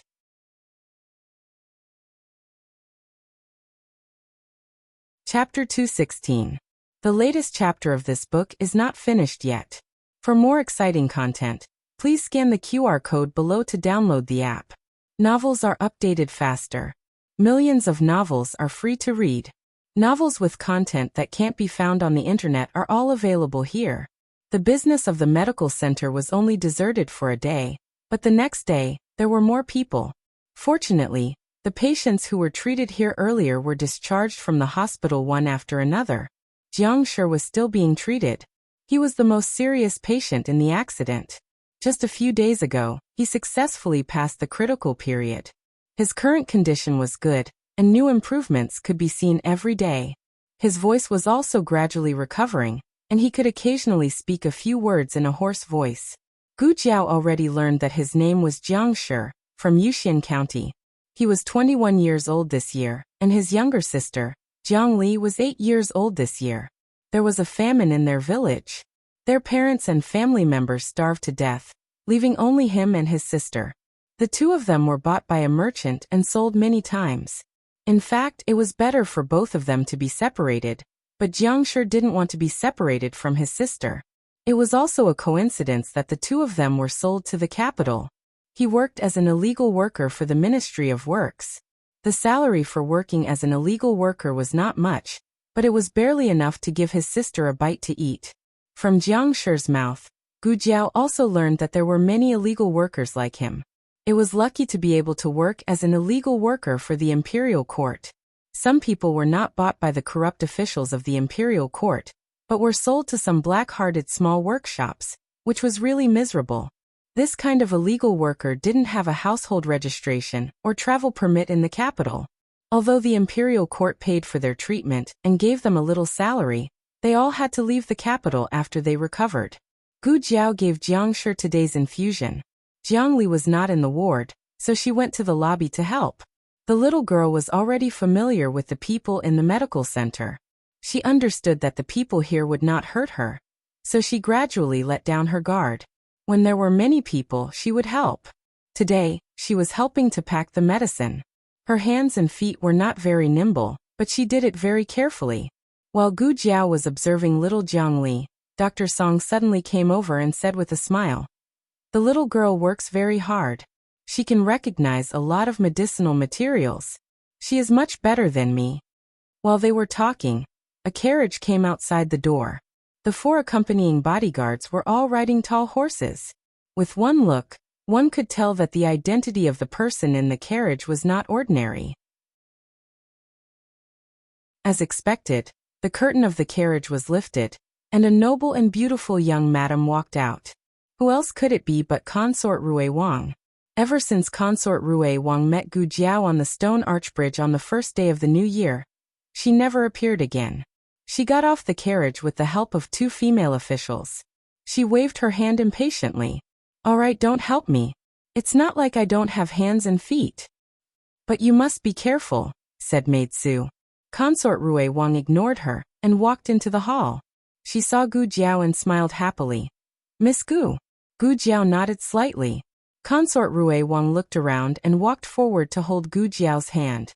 "Is it convenient for us to sit in your courtyard?" "Okay," Gu Jiao said to Dr. Song. "I'll leave this place to you." "Okay." Dr. Song responded and cupped his hands to Consort Rui Wang. The patients here did not know the identity of the other party, but he knew. Consort Rui Wang did not pay much attention to him, and went to the courtyard with Gu Jiao. The two of them sat down. Gu Jiao poured her a cup of tea. Consort Rui Wang did not drink, but said, "I'm sorry that I haven't come to see you for so long. I only found out that I was pregnant when I came back from the palace that day. The mamas did not let me go out and kept me locked up for 2 months. The mamas also followed Consort Yu's instructions. The fetus had to wait for 3 months before it could be announced to the public and be allowed to go out." "Congratulations," Gu Jiao said. Consort Rui Wang's face flashed with a touch of shyness. "His Highness and I have been married for a few years. This is my first child. Can you help me take a look at the pulse?" Gu Jiao took her pulse. "The pulse is very stable." Consort Rui Wang revealed a rare innocent smile. "The imperial physician also said so, but I was not at ease with what the imperial physician said. I am only at ease with what you said." She thought of something and said, "By the way, I haven't had the chance to thank you for what happened last time. If you didn't let me prepare in advance, I wouldn't have been able to save those people who fell into the lake." Gu Jiao said, "I just told you. They were saved because you believed me. The credit is yours, so there's no need to thank me." Consort Rui Wang opened her mouth. "Ah, how was she supposed to respond to this?" Gu Jiao asked calmly. "You came here today just to take the pulse and thank me?" Consort Rui Wang smiled embarrassedly. "Actually, there's something else. I want to ask you to make a house call. I know I'm being too abrupt and should have told you earlier. However, I only came to the palace today to pay my respects to His Majesty and the Empress. I just happened to hear the news. I don't feel at ease with other people seeing you." Gu Jiao was like this. She was amenable to coaxing but not coercion. If Consort Rui Wang used her power to pressure her, she would have refused. However, Consort Rui Wang looked at her with a pair of doe-like eyes. She sighed and agreed. You're the best. Consort Rui Wang brought Gu Jiao to her carriage. Gu Jiao's patient was an imperial concubine. This imperial concubine did not live in the palace. Instead, she lived in a nunnery near Puji Temple. She also had to cross the river. The cable bridge had been repaired. The only way for the carriage to pass was through the stone arch bridge. The carriage stopped outside the nunnery. The two got off the carriage. Consort Rui Wang had the maid wait outside while she brought Gu Jiao into the nunnery. This nunnery was not big, and there were not many nuns. They only saw 2 nuns in total. Is the imperial concubine here? Consort Rui Wang asked. Yes. Princess, this way please.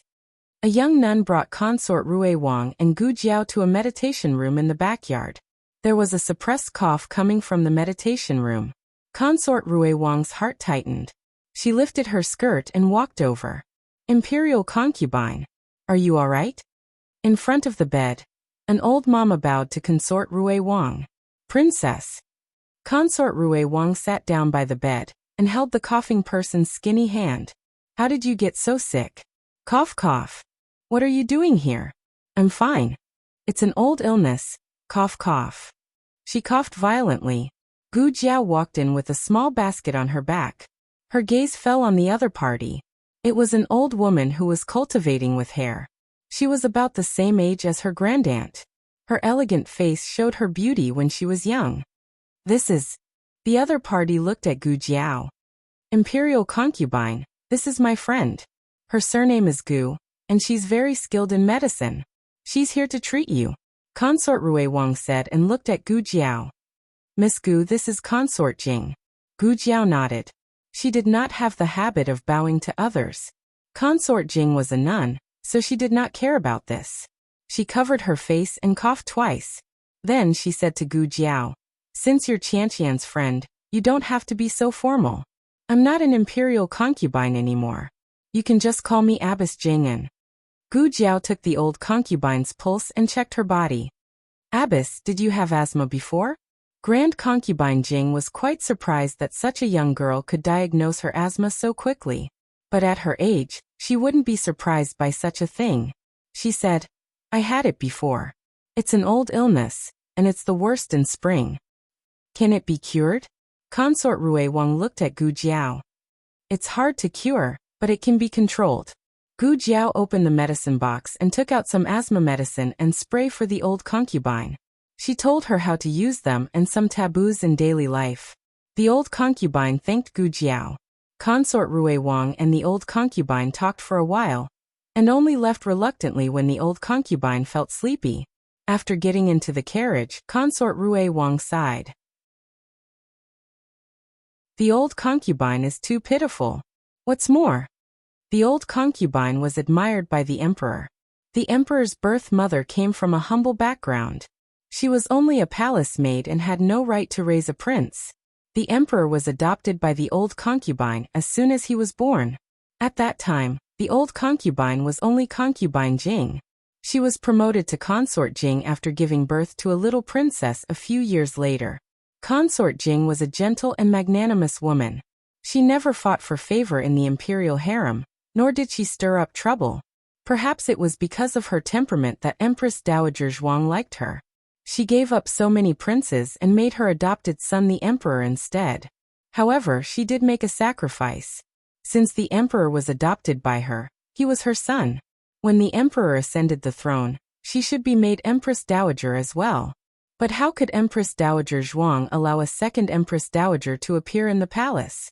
That was why Consort Jing missed the late emperor, and was willing to cultivate with her hair on, chanting scriptures for the late emperor every day. However, there's another saying among the people. Consort Rui Wang didn't treat Gu Jiao as an outsider. She didn't have any sisters of her own, and Gu Jiao was the first. She said, the old concubine has a sweetheart. She didn't want to be Empress Dowager and asked to be a nun. She hadn't even said this to her sister, Du Xiaoyan. Of course, the main reason was that Du Xiaoyan was a blabbermouth. Moreover, she was a blabbermouth that was biased toward the crown princess. Digression. Her sweetheart couldn't be. I won't say. The latest chapter of this book isn't finished yet. For more exciting content, Please scan the QR code below to download the app. Novels are updated faster. Millions of novels are free to read. Novels with content that can't be found online are all available here. https://www.zhbqg.com/89642_8964286/113492965. HTML Genius memorized the website's address in 1 second. www.zhbqg.com Bikuj mobile reading website.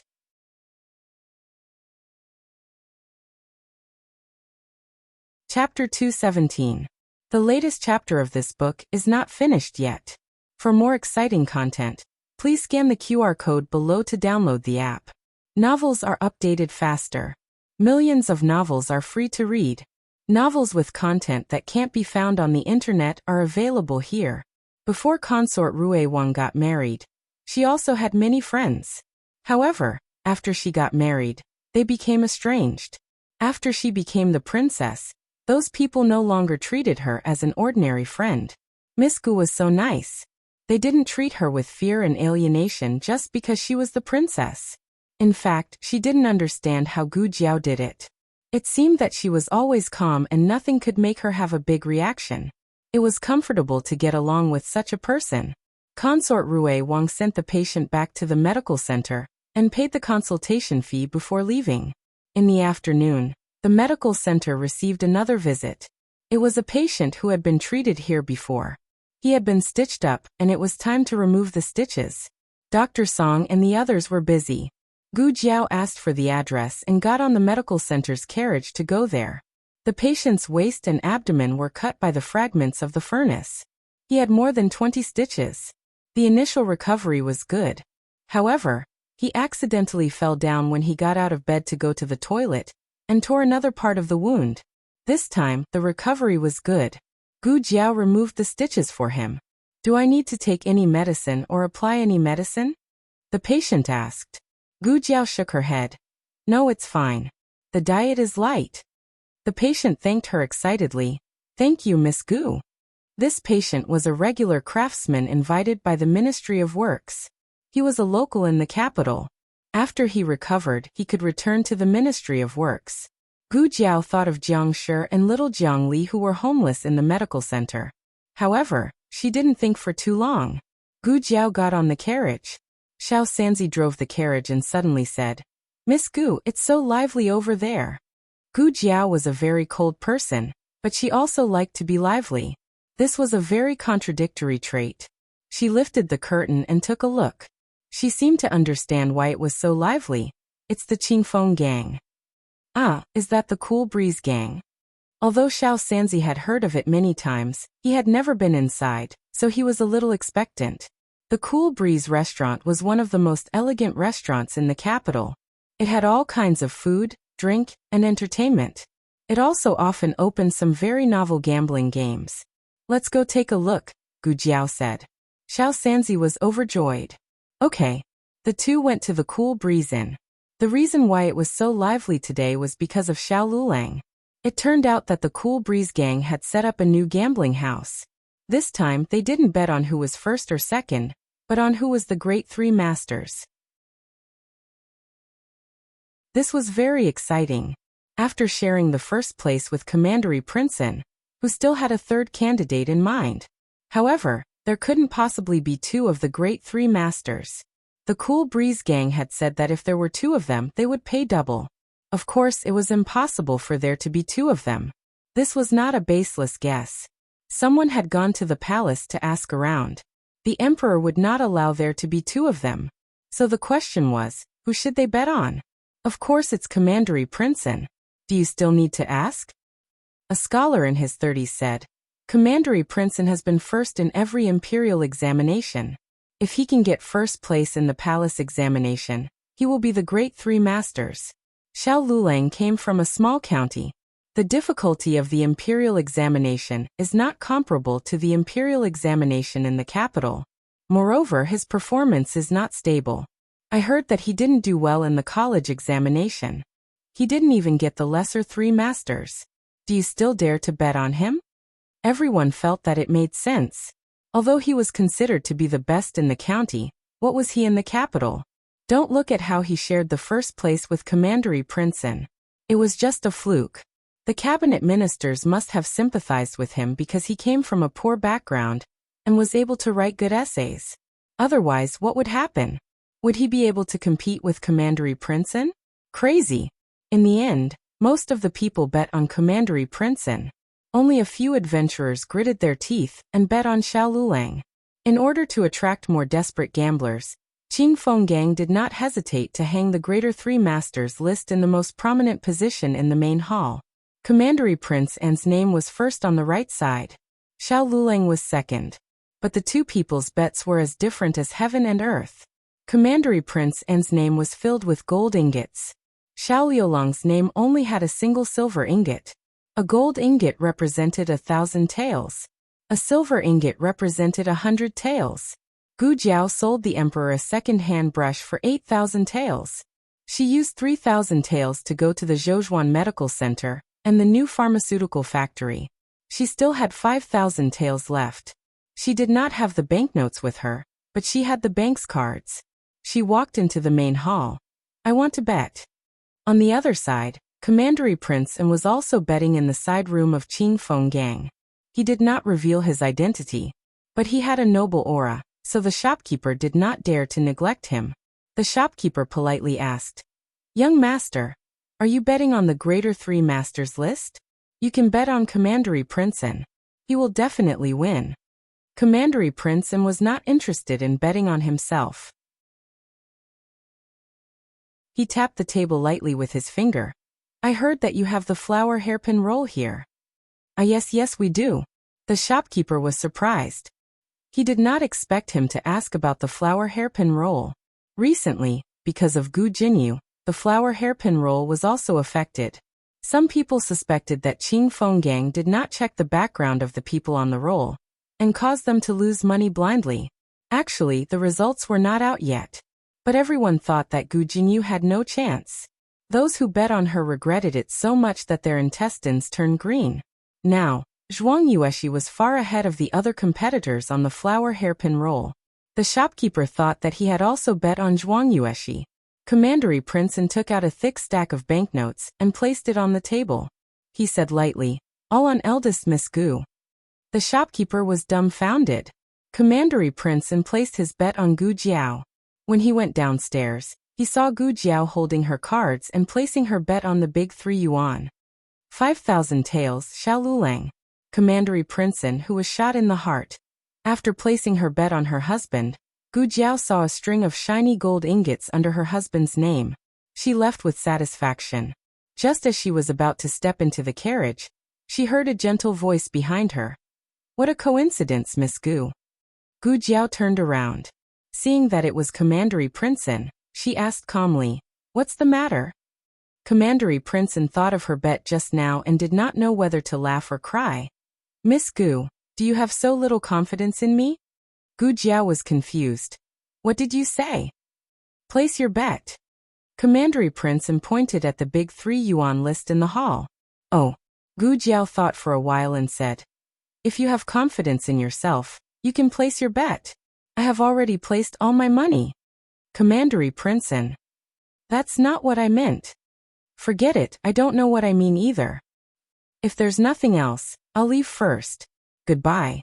Gu Jiao turned around and was about to get into the carriage. "Wait." Commandery Prince An stopped her. Gu Jiao turned around and stared at him. "Commandery Prince An, can't I look for you if there's nothing else?" Gu Jiao, "No." Commandery Prince An took a deep breath. "To treat my illness." Wu Yang, who was not far away, gasped. "My lord, didn't you say that you don't trust her? You slapped yourself in the face so quickly?" Gu Jiao said calmly, "Come to the medical center." Commandery Prince An smiled gently, "Okay." The two of them sat in their own carriages and returned to the medical center. When Gu Jiao brought Commandery Prince An into the medical center, the second boss and shopkeeper Wang, who were checking the accounts at the counter, were stunned. What was going on? Who was this wild man? Did Jiao Jiao cheat on their family? Other than Gu Chongqing, Gu Jiao had never appeared with another man other than Xiao Lulang. However, Gu Chongqing was her biological brother, and this man was not. Gu Jiao walked in front. She might not have noticed it herself, but the way he looked at her was different from how he looked at others. It was a look that only men understood. As if he noticed the two of them sizing him up, Commandery Princeton said politely without losing his status, "I'm here to see a doctor." The second boss was stunned. See a doctor? Are you looking for Xiaogu? Xiaogu? Commandery Princeton's lips curled up and he could not hide the smile in his eyes. Yes, I'm looking for Xiaogu. The second boss realized that he had said something wrong. He and Xiaogu were close friends, so he could call her Xiaogu. Why did you, a patient who came from nowhere, also call her Xiaogu? The second boss was not convinced. Commandery Princeton put a silver ingot on the counter, the consultation fee. The second boss, please come in. Shopkeeper Wang, I despise you. Commandery Princeton followed Gu Jiao into the consultation room. Gu Jiao noticed his night blindness the first time she saw him. However, she still asked him formally, "Have a seat. Where do you feel uncomfortable?" Commandery Princeton sat down. "My eyes." Gu Jiao looked at him and signaled him to continue. Commandery Princeton hesitated and finally told the truth. "I can't see at night."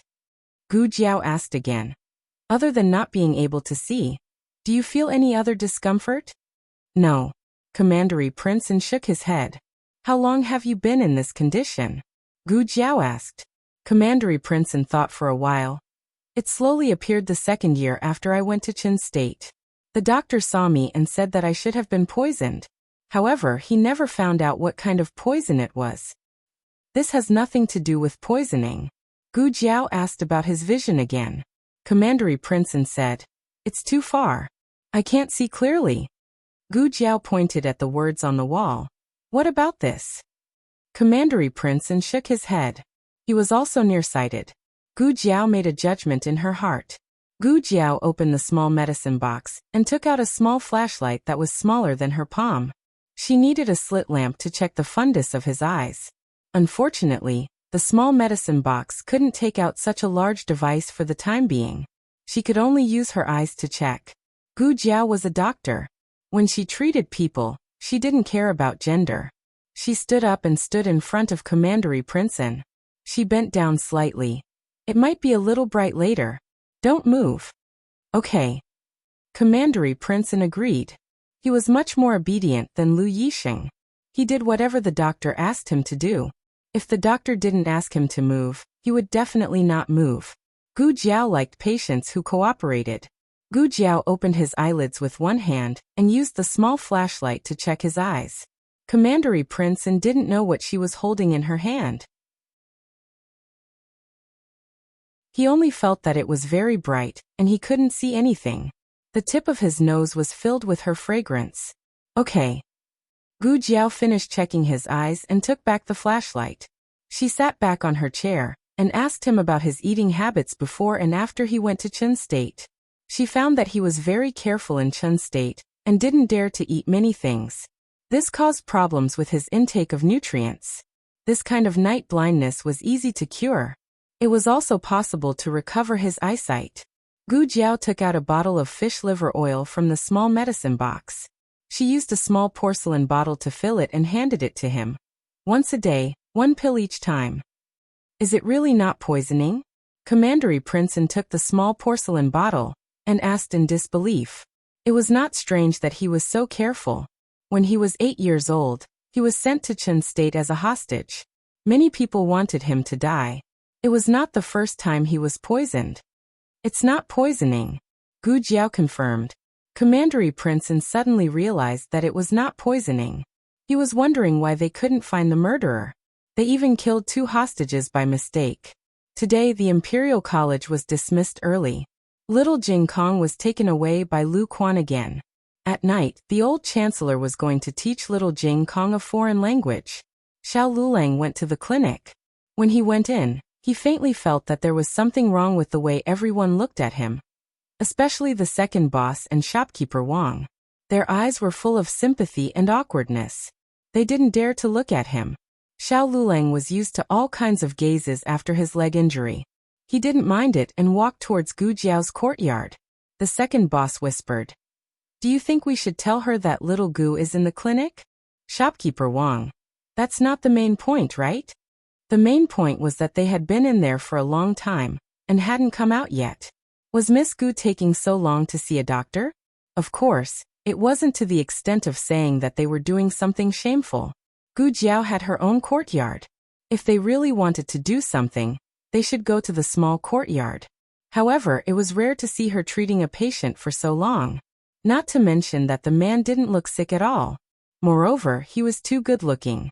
The second boss thought, I know little Gu the best. She must have been tempted by him again, just like how she treated Xiao Lulang in the past. When Xiao Lulang was unconscious, little Gu had been drooling over him in the side room for a long time.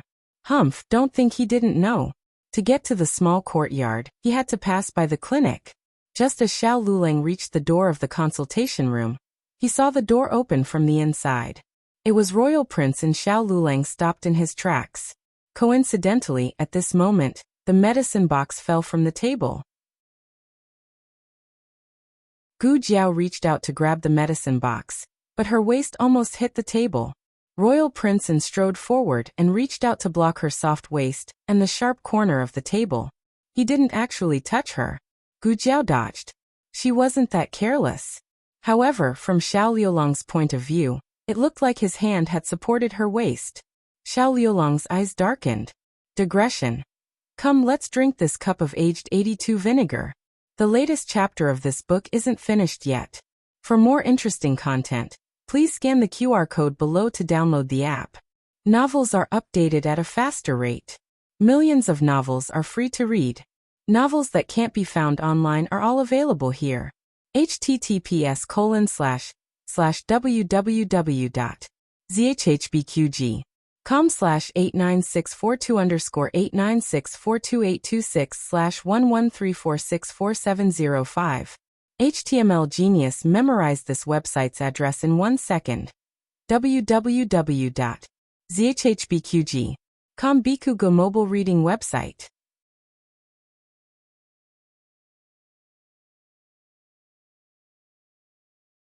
Chapter 218.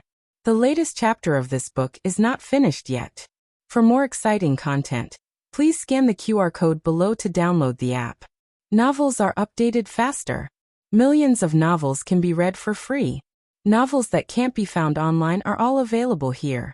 Oh, you're here. When Gu Jiao stood up, she saw Xiao Lulang. She walked towards him with the medicine box and didn't spare any extra attention to Royal Prince, and laughed at himself as he looked at the extra hand he had stretched out. He knew she would be able to avoid it. But still, school ended early today, so I came to take a look. Xiao Lulang paused and said, Lu Quan took Jing Kong back. This was a tacit understanding between people who lived together day and night. She didn't need to ask, but he already knew what she would ask. Gu Jiao smiled. I don't have anything to do here. I can go back after packing up. Xiao Lulang, how is Jiangshi? Gu Jiao, he's recovering well. Xiao Lulang, I saw little Jiangli just now. She's helping to get medicine. She's quite smart. A certain someone talked too much today. Gu Jiao didn't think too much about it and went back to the courtyard to pack up. Royal Prince looked at Xiao Lulang with a smile. His eyes were full of affirmation and support.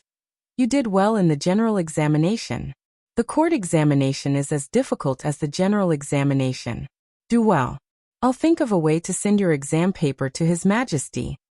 All tribute scholars were qualified to participate in the court examination. There were a total of 210 people, but less than 30 exam papers were presented to the emperor. It seemed that the power of the court examination was in the emperor's hands, but in reality, the first step was still controlled by the cabinet. For the examinees, it wasn't enough to just be capable. They had to have a strong background. Otherwise, the exam paper wouldn't reach the emperor's hands. The Grand Secretary of the cabinet was surnamed Yuan, but he was old. Most of the power in the cabinet was now in the hands of Grand Tutor Zhuang. The reason why Commandery Prince extended an olive branch to Xiao Lulang was because he had his eyes on Xiao Lulang from the beginning. Secondly, he was confident that even if he sent Xiao Liulang's exam paper to the emperor, he would still be the top scorer. As for whether there was a third reason, such as showing off his status and superiority in front of Gu Jiao, no one knew. Gu Jiao walked over with a small basket on her back. What are you talking about? Nothing. Xiao Lulang glanced at Royal Prince expressionlessly, not showing any gratitude. He turned to Gu Jiao and said, "Let's go." Okay. Gu Jiao nodded and left the clinic with him. In the evening, Feng Lin came over. He came alone without Lin Qingye.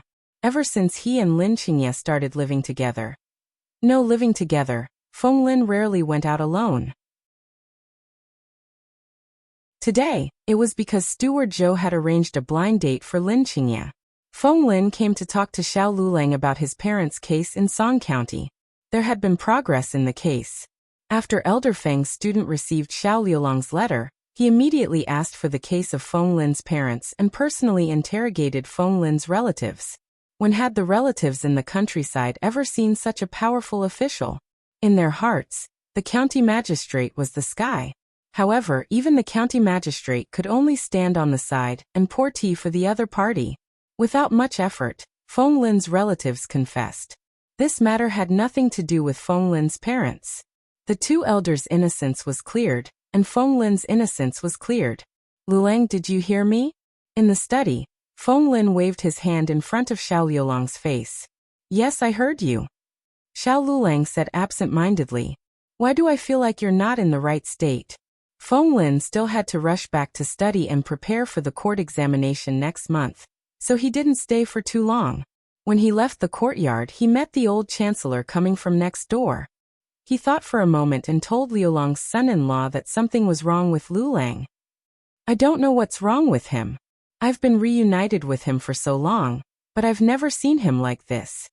The old chancellor went to Xiao Liulang's study. "You're here." Xiao Lulang greeted, but he was not in a good mood. The old chancellor sat down across from him at the desk, then looked at him deeply and asked, "Is there something bothering you?" "No." Xiao Lulang denied. The old chancellor asked, "Is it Marquis Xiao?" Xiao Lulang, "No." The old chancellor, "The court examination?" Xiao Lulang, "No." The old chancellor pondered for a moment. "Jiao Jiao?" Xiao Lulang. Xiao Lulang changed the topic. "Aren't you tutoring little Jing Kong? How's his learning going?" Hey, you're changing the topic. When did you and that little monk get along so well?" The old chancellor didn't give up so easily, or else he wouldn't have insisted on moving here. His aheng was no longer the carefree aheng of the past. He locked himself up and didn't want to let himself go out. The old chancellor said earnestly, "I've always wanted to ask you, what are your plans between you and Jiao Jiao? When you fainted on the side of the road, and were picked up by Jiao Jiao, it was the Gu family who forced you to marry her. Although you're husband and wife, you're not husband and wife." Xiao Lulang didn't say anything. The old chancellor continued, "You didn't leave her in the past because you were worried that she had nowhere to go. Now that this worry is gone, what are you still thinking about?" Xiao Lulang said, "I'm not thinking about anything." The old chancellor said again, "Then let me ask you again, why did you come to the capital? You don't want to come back to this place for the rest of your life, right?" Xiao Lulang opened his mouth. The old chancellor didn't give him a chance to answer. "Don't tell me that Jiao Jiao forced you to come. Did she put a knife on your neck?" Xiao Lulang lowered his eyes. "No." The old chancellor sighed. "Such a good girl, if you miss her, she won't be there anymore. If you don't cherish her, there will be others who will cherish her for you. I think Feng Lin is not bad, and Lin Qingye is also honest." Xiao Liulang's face turned black. "Teacher." The old chancellor laughed. All right, I'm just kidding. They don't have that kind of interest in Jiao Jiao, but there's no guarantee that others will." This was the truth. Jiao Jiao was so outstanding, there would always be someone who would find her good and fancy her. My silly disciple is smart about everything, but this is the only area where she doesn't understand. After the old chancellor left, Xiao Lulang stayed in the study room for a long time until the sky was completely dark. Only then did he stand up and walk out. Gu Jiao was tidying up the courtyard. When he saw that there was no firewood in the woodshed, he picked up the axe to chop the firewood. Gu Jiao hurriedly walked over and took the axe from his hand. "No need, let me do it." She was very insistent. Xiao Lulang went to the well to fetch water again, but she stopped him. Xiao Liulang's gaze landed on her hand that was carrying the water bucket. Her hand was slender, but it wasn't as delicate as a lady's. There were thin calluses on her palm, and there were knife marks on the web between her thumb and index finger. All the hardships she had suffered were on these hands. Xiao Lulang suddenly felt upset. "What's wrong with you?" Gu Jiao asked him. "Jiao Jiao Jiao Jiao." Little Jing Kong ran over with a piece of homework in his hand. "Granduncle gave me a question, I finished it." Gu Jiao took it and looked at it. Although she couldn't understand it, the words were better than before. "Great," Gu Jiao praised. Little Jing Kong didn't leave with his hands behind his back. "What's wrong?" Gu Jiao asked. Little Jing Kong said cutely, "I want to eat sugar-coated haws." Gu Jiao nodded. "Okay, I'll go buy it for you." Xiao Lulang said, "I'm going to buy something too." Gu Jiao smiled. "Then let's go together." Little Jing Kong jumped. "I want to go too." Gu Jiao said softly, "Go to bed early, you still have to go to school tomorrow. I'll save the sugar-coated haws for you tomorrow morning." Little Jing Kong. "Okay." It was so troublesome to be a kid. It felt so much better. Gu Jiao and Xiao Lulang went out. "What do you want to buy?" Gu Jiao asked on the way. "Of books," Xiao Lulang said. Gu Jiao thought for a while. "It's not far. We'll pass by the study when we buy the sugar-coated haws." Xiao Lulang. "Okay." The night in March was not that cold, but the cold wind still felt a little chilly. Xiao Lulang glanced at Gu Jiao discreetly. She didn't seem cold. The two soon arrived at the entrance of the study. Gu Jiao said regretfully, "It's closed. What books do you want to buy? I'll buy them for you tomorrow." Xiao Lulang said casually, "It's not urgent. I'll buy them after school tomorrow." "Okay." The two continued to walk forward. They didn't know why they were so lucky today. The study was closed, and the sugar-coated haws stall was also closed. Gu Jiao's face was full of bitterness and hatred. Xiao Lulang looked at the street opposite the alley. He also likes to eat fried fruits, they sell them over there. Gu Jiao had eaten fried fruits in her previous life, but it was fried flour and somewhat like fried dough sticks. The fried fruits in the capital were mixed with glutinous rice and stuffing. Not only Little Jing Kong liked it, Gu Yan and Gu Xiaoshan also liked it. But Gu Yan couldn't eat it. Gu Jiao decided to buy some fried fruits.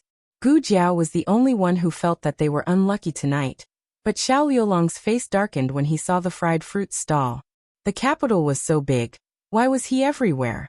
The fried fruit stall had 2 tables, and Zhuang Yueshi and Prince An were sitting at one of the tables. Prince An also saw Xiao Lulang and Gu Jiao. He smiled warmly at them. "What a coincidence, you're also here to eat the food? His food has been cooked for many years, and it tastes good. You're from other places, so you haven't eaten it, right?" Xiao Lulang thought. "I've been eating it since I was young." Xiao Liulang's mood suddenly became irritable. The women's school was next to the medical center. Zhuang Yueshi had seen Gu Jiao before, so she knew that Gu Jiao was probably the female doctor of the Miracle Hands Hall. But they didn't pretend. She asked Prince An, "Brother, do you know her?" Prince An introduced. "Miss Gu is my classmate." Strictly speaking, the introduction of the couple should be my classmate and his wife. But Commandery Prince An automatically ignored something. Hearing that it was her brother's classmate, Zhuang Yueshi's expression cleared up. Soon she asked again, "Which Miss Gu?" Prince An's gaze fell on Gu Jiao.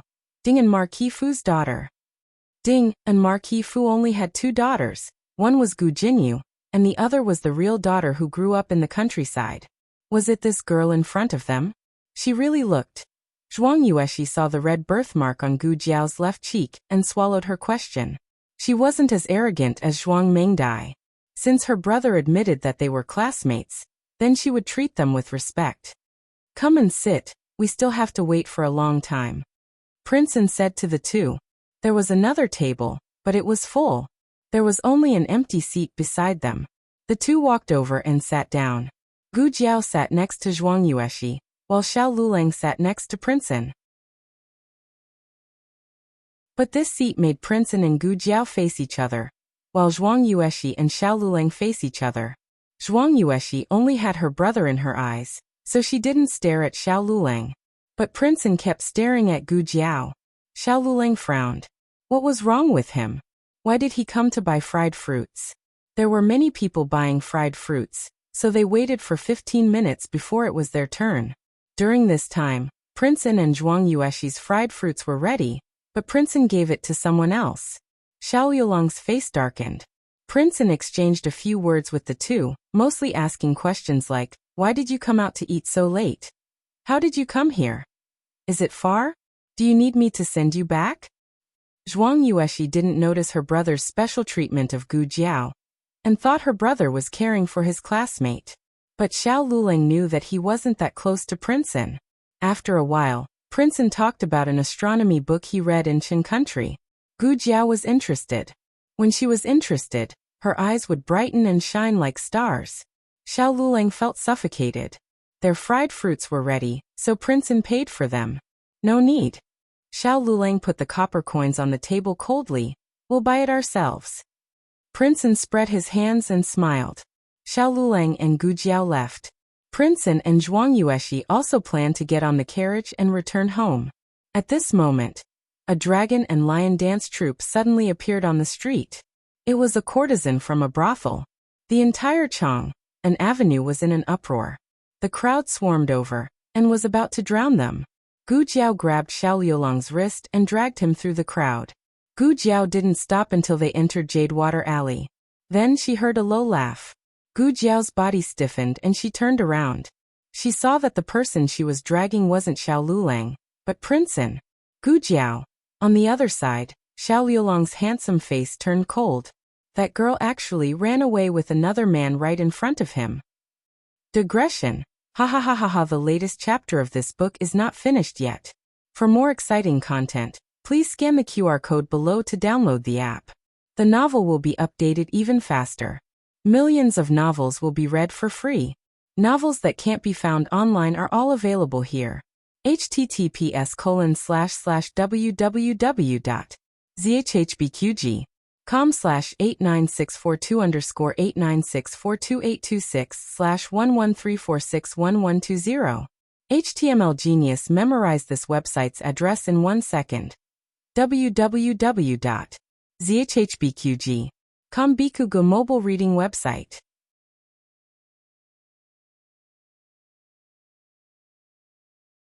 Chapter 219. The latest chapter of this book is not finished yet. For more exciting content, please scan the QR code below to download the app. The novel will be updated faster. Millions of novels will be read for free. All the novels that can't be found on the internet will be available here. This was the first time something like this had happened since the beginning of time. Even Zhuang Yueshi was stunned. What was going on? Why did her brother leave her behind and run away with another woman? That woman even had a family. In the alley, Gu Jiao looked at Princeton gloomily. You did it on purpose? You even imitated his walk. Princeton laughed. Yes, I did it on purpose. The moment he was caught, he knew she had made a mistake. She didn't walk too fast, but she carefully blocked the crowd for him. She rushed in front of him. But he didn't stop her, and even lied to her. He wanted to walk further away before he exposed himself, but he couldn't hold it in anymore. Gu Jiao's face turned black. Princeton said, I'm your patient and you're my doctor. You can't hit me. Gu Jiao clenched her fists and controlled her temper. She ignored him and walked away. Commandery Princeton followed behind. The courtesan parade had passed, and the street had returned to its original tranquility. The two of them appeared one after another. Zhuang Yueshi lifted her dress and ran over impatiently. She held his arm and said, Brother, what happened just now? Nothing, get in the carriage. Princeton said to her. But, Zhuang Yueshi wanted to ask for an explanation on the spot, but Princeton raised his hand and touched her head gently. Zhuang Yueshi's heart melted. She held her brother's hand and got into the carriage. Before they left, Princeton smiled at Gu Jiao and Xiao Lulang. Miss Gu, see you another day. Gu Jiao, Xiao Lulang. The carriage left and only Xiao Lulang and Gu Jiao were left in the empty street corner. The atmosphere was very awkward. Gu Jiao thought for a while and said, "Would you believe me if I said I caught the wrong person?" Xiao Lulang. Haha. Your husband is very angry. The kind that can't be appeased. On the way back, no one spoke. Gu Jiao mainly reflected on herself. She caught the wrong person, and made her husband wait for her in the cold wind for so long. Xiao Lulang was angry. The more she didn't speak, the angrier he got. He couldn't tell what he was angry about. Finally, when he stepped over the threshold, he said, "What did he mean by see you another day?" "Oh," Gu Jiao replied. "He's a patient from the clinic. He'll be coming for a follow-up examination in a few days." There was actually a layer of doctor-patient relationship in it. Xiao Lulang clenched his fist and asked in a normal tone, "What illness does he have?" Gu Jiao said, "This is the patient's privacy. I can't tell you." Very well, they had their own secret. Jiao Jiao. Little Jing Kong poked his head out from the door of the west room. Gu Jiao didn't have time to gossip about Royal Prince and with Xiao Lulang. It was already time, but little Jing Kong was still awake. It was obvious that he had crawled out of bed. Gu Jiao walked over and picked up the little guy. She put the fried fruit on the table and held his cold feet. She stuffed him into the quilt. "Why aren't you sleeping?" Little Jing Kong was tightly wrapped up. He didn't move at all, like a well-behaved silkworm. "Jiao Jiao." Gu Jiao said, "I didn't buy candied haws, only fried fruit. Do you want to try one?" "Yes." Little Jing Kong nodded obediently. Gu Jiao took a fried fruit and fed it to him. He ate it until his mouth was covered with oil. He was so satisfied that he narrowed his eyes. "I want more," he said. "You can't eat anymore." Gu Jiao poured him a cup of hot water to rinse his mouth. "Go to sleep. You can eat tomorrow." Little Jing Kong was an obedient child. Soon he closed his eyes and fell asleep. After washing up, Xiao Lulang lay down beside the little fellow, tossing and turning restlessly. When he finally fell asleep, he had another dream. The dream was a hasty and messy one. When he finally managed to break free from the enormous shackles and opened his eyes, he found that he had returned to the Marquis estate. He was lying on a strange yet familiar bed. And in front of him was a strange yet familiar scene. There were servants standing in the room, but he had not seen them for so long that he could not remember their names. Wearing a yellow dress, Princess Xianyang walked in with a gentle expression. "Ahing, you've woken up." He stared at Princess Xinyang in a daze. Princess Xinyang sat down by his bedside and raised her hand to touch his forehead. "What's wrong? Why are you looking at mother like that? Don't you recognize your mother?"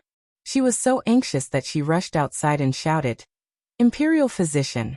Quickly call for an imperial physician."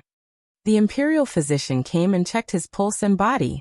He said to Princess Xinyang, "Replying to your highness, the young marquis is fine.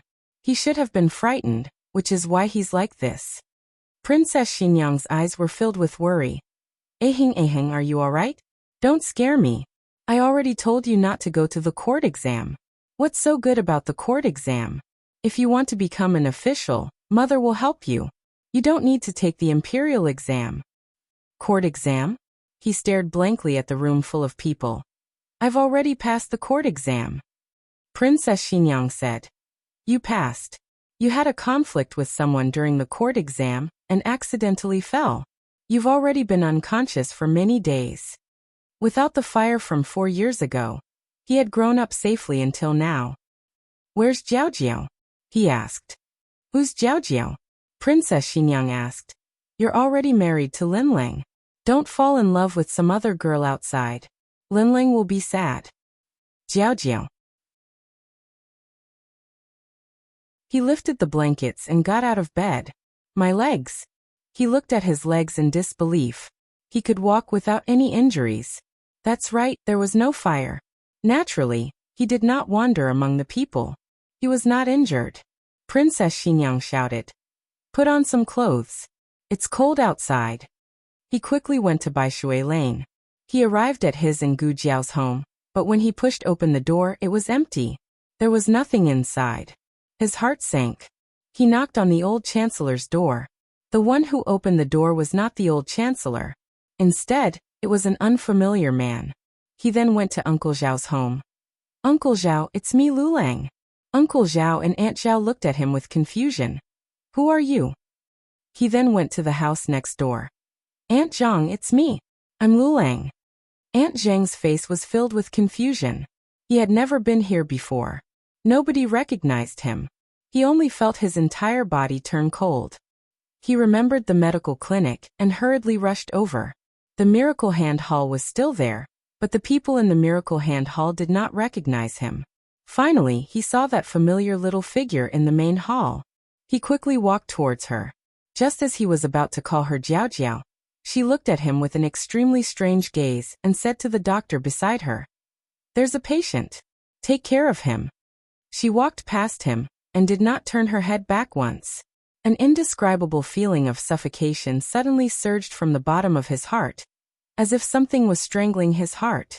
This feeling was really uncomfortable. He forced himself to wake up. Then he realized that it was a dream. He did not return to the Marquis's mansion.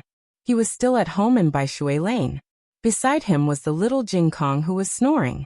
The little Jing Kong was lying on his back with one of his little feet on his chest. No wonder he felt so uncomfortable in his dream. Was it because this little thing used its foot to press down on him? Xiao Lulang removed the little thing's foot. In the latter half of the night, he did not fall asleep again. As soon as he closed his eyes, he felt as if his heart was being strangled, just like when Gu Jiao did not recognize him anymore. This feeling was strange and uncontrollable. He could not suppress it even if he wanted to.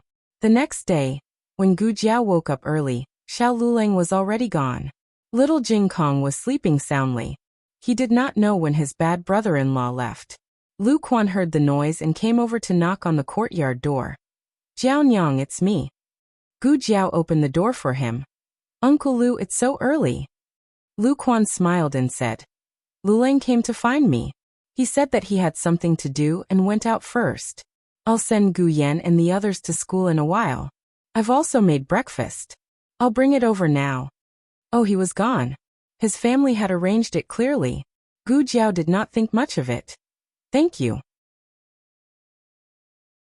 In fact, she could send them, but Lu Quan would drive. The three little men could take the carriage to school. After they went to school, Gu Jiao went to the medical center. Today, another 2 critically ill patients were discharged. It was a joyous day. Then, she did not see Xiao Lulang early in the morning. She felt that something was missing. On the other side, Marquis Gu also planned to go out. Ever since Yaoshi moved to Jadewater Lane, she was not willing to move back. With Gu Jiao blocking her, he could not beat her in a fight or steal her away. Yaoshi had listened to him in the past, but ever since she had Gu Jiao, he felt that his position in Yaoshi's heart had plummeted. This could not go on. He had to find Yaoshi alone. He had calculated the time that Gu Jiao would go to the medical center. However, he had to go to the yamen at this time. After some hesitation, he decided to skip work. Putting aside his ability to handle matters, his attitude as an official was not bad. This was the first time in his career that he skipped work. However, for his wife, he was willing to risk it all. At the same time, he thought about it. After he brought Yaoshi back, he could go to the Ministry of Justice to see Jinyu. Jinyu had been locked up for so long. He must have suffered a lot. He set out with great ambition. However, as soon as he opened the door, he paused. Outside the door stood an old man in plain clothes. His figure was bigger and taller than him. His hair was silver, but he was hale and hearty. The bundle in Marquis Gu's hand fell to the ground. This was the gift he had prepared for Yaoshi. "Father, father, father. Why did you come back?" He was so nervous that he stuttered. The old Marquis's sharp gaze fell on Marquis Gu's face. "Shouldn't you be at the yamen at this time?" There was no morning court today, but the yamen was not on holiday. Marquis Gu broke out in a cold sweat. "I was just about to go." The old Marquis looked at the jewelry scattered on the ground. "You brought these things?" Marquis Gu went from stuttering to mute. Did his luck have to be this bad? The first time he skipped work, he was caught by his own father. The old Marquis had heard a basket of rumors about Marquis Ding, and on the way back to the capital, he was in a fit of anger. For Marquis Gu to be caught at this time was no different from sending himself to his death. Marquis Gu took a step back and raised his arm to block his face. My face is just fine. Marquis Gu had already set up a family. The old Marquis usually did not beat him unless he could not hold back. Ah, ah, ah, ah, ah. After a quarter of an hour, Marquis Gu's shrill screams came from his courtyard. Not far away, Huang Zhong helplessly covered his face. Sigh. Could not bear to look. In the military camp, Gu Chongqing received news that his grandfather had returned and immediately returned. At the same time, Gu Qingfeng of Qinghe Academy also heard the servant's report. What? My grandfather is back? The servant said with trepidation. That's right. Second young master, you must not run around after school. Remember to bring third young master back to the manor. Bring Gu Qinglin back to the manor? This was difficult to handle. Gu Qinglin's condition was getting worse and worse recently. Ever since Gu Qingfeng witnessed the bloody scene of the operation, he could no longer eat meat. He often mocked himself for being a monk. However, one day, a young monk really came to his courtyard. It was little Jing Kong. Gu Qinglin was recuperating in Gu Jiao's courtyard. Little Jing Kong had been coming to little Jing Kong recently, so it was inevitable that he would occasionally bump into him. Little Jing Kong did not know Gu Qinglin, nor was he clear about the grudge and relationship between him and Gu Jiao. He only thought that Gu Qinglin was an ordinary patient. Little Jing Kong was a warm-hearted child. When he saw that Gu Qinglin was unhappy and restless, he proposed to recite Buddhist scriptures for him.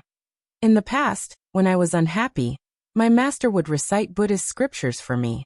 After that, I would be happy. Gu Qinglin was in a daze and ignored him. Little Jing Kong only thought that he agreed. He diligently took out his little monk robe and small wooden fish, put on his Buddhist beads and monk's hat, sat cross-legged on the floor, and began to recite Buddhist scriptures for Gu Qinglin. Gu Qinglin did not react at first, but as he listened, he sat up straight. Tears flowed from his eyes, but he found peace in his heart. Bodhisattva can really save people from suffering? He asked in a daze. Little Jing Kong said seriously. Of course. That's what Master said. Gu Qinglin suddenly stood up and bowed respectfully to little Jing Kong. I want to be a monk. Little Master, please shave my head. Little Jing Kong. Oh. Little Jing Kong ran out and found a razor for shaving patient's leg hair. He began to shave Gu Qinglin's head. He shaved from left to right. When he was about to shave the right side, Gu Qingfeng arrived. Seeing this scene, Gu Qingfeng went crazy. What are you doing? Little Jing Kong turned to look at Gu Qingfeng and said innocently. I'm shaving his head. He wants to be a monk. Gu Qingfeng. How old are you to shave someone's head? One of you dares to extend your head, and the other dares to shave it. Gu Qingfeng said with heartache. Grandfather is back. He wants you to go back quickly. Gu Qinglin put his palms together and bowed to Buddha. I've become a monk. I'm no longer the young master of the Marquis Mansion, and I don't know your grandfather. I have nothing to do with the mundane world. Can my hair be reattached? Boo-hoo. Gu Qinglin returned to the Marquis Mansion with half of his bald head and half of his long hair. When he saw Gu Qinglin's unspeakable appearance, the old Marquis, who would not panic even if the sky fell, spat out a mouthful of tea. Digression. 2 words flashed in the old Marquis' mind. 2333. The latest chapter of this book is not finished. For more exciting content, please scan the QR code below to download the app. Novels are updated faster and more complete. Millions of novels are free to read. Novels with content that can't be found online are all available here. https://www.zhhbqg.com/89642_8964226/113437216. HTML Genius memorized this website's address. www.zhhbqg.com Bikug mobile reading website.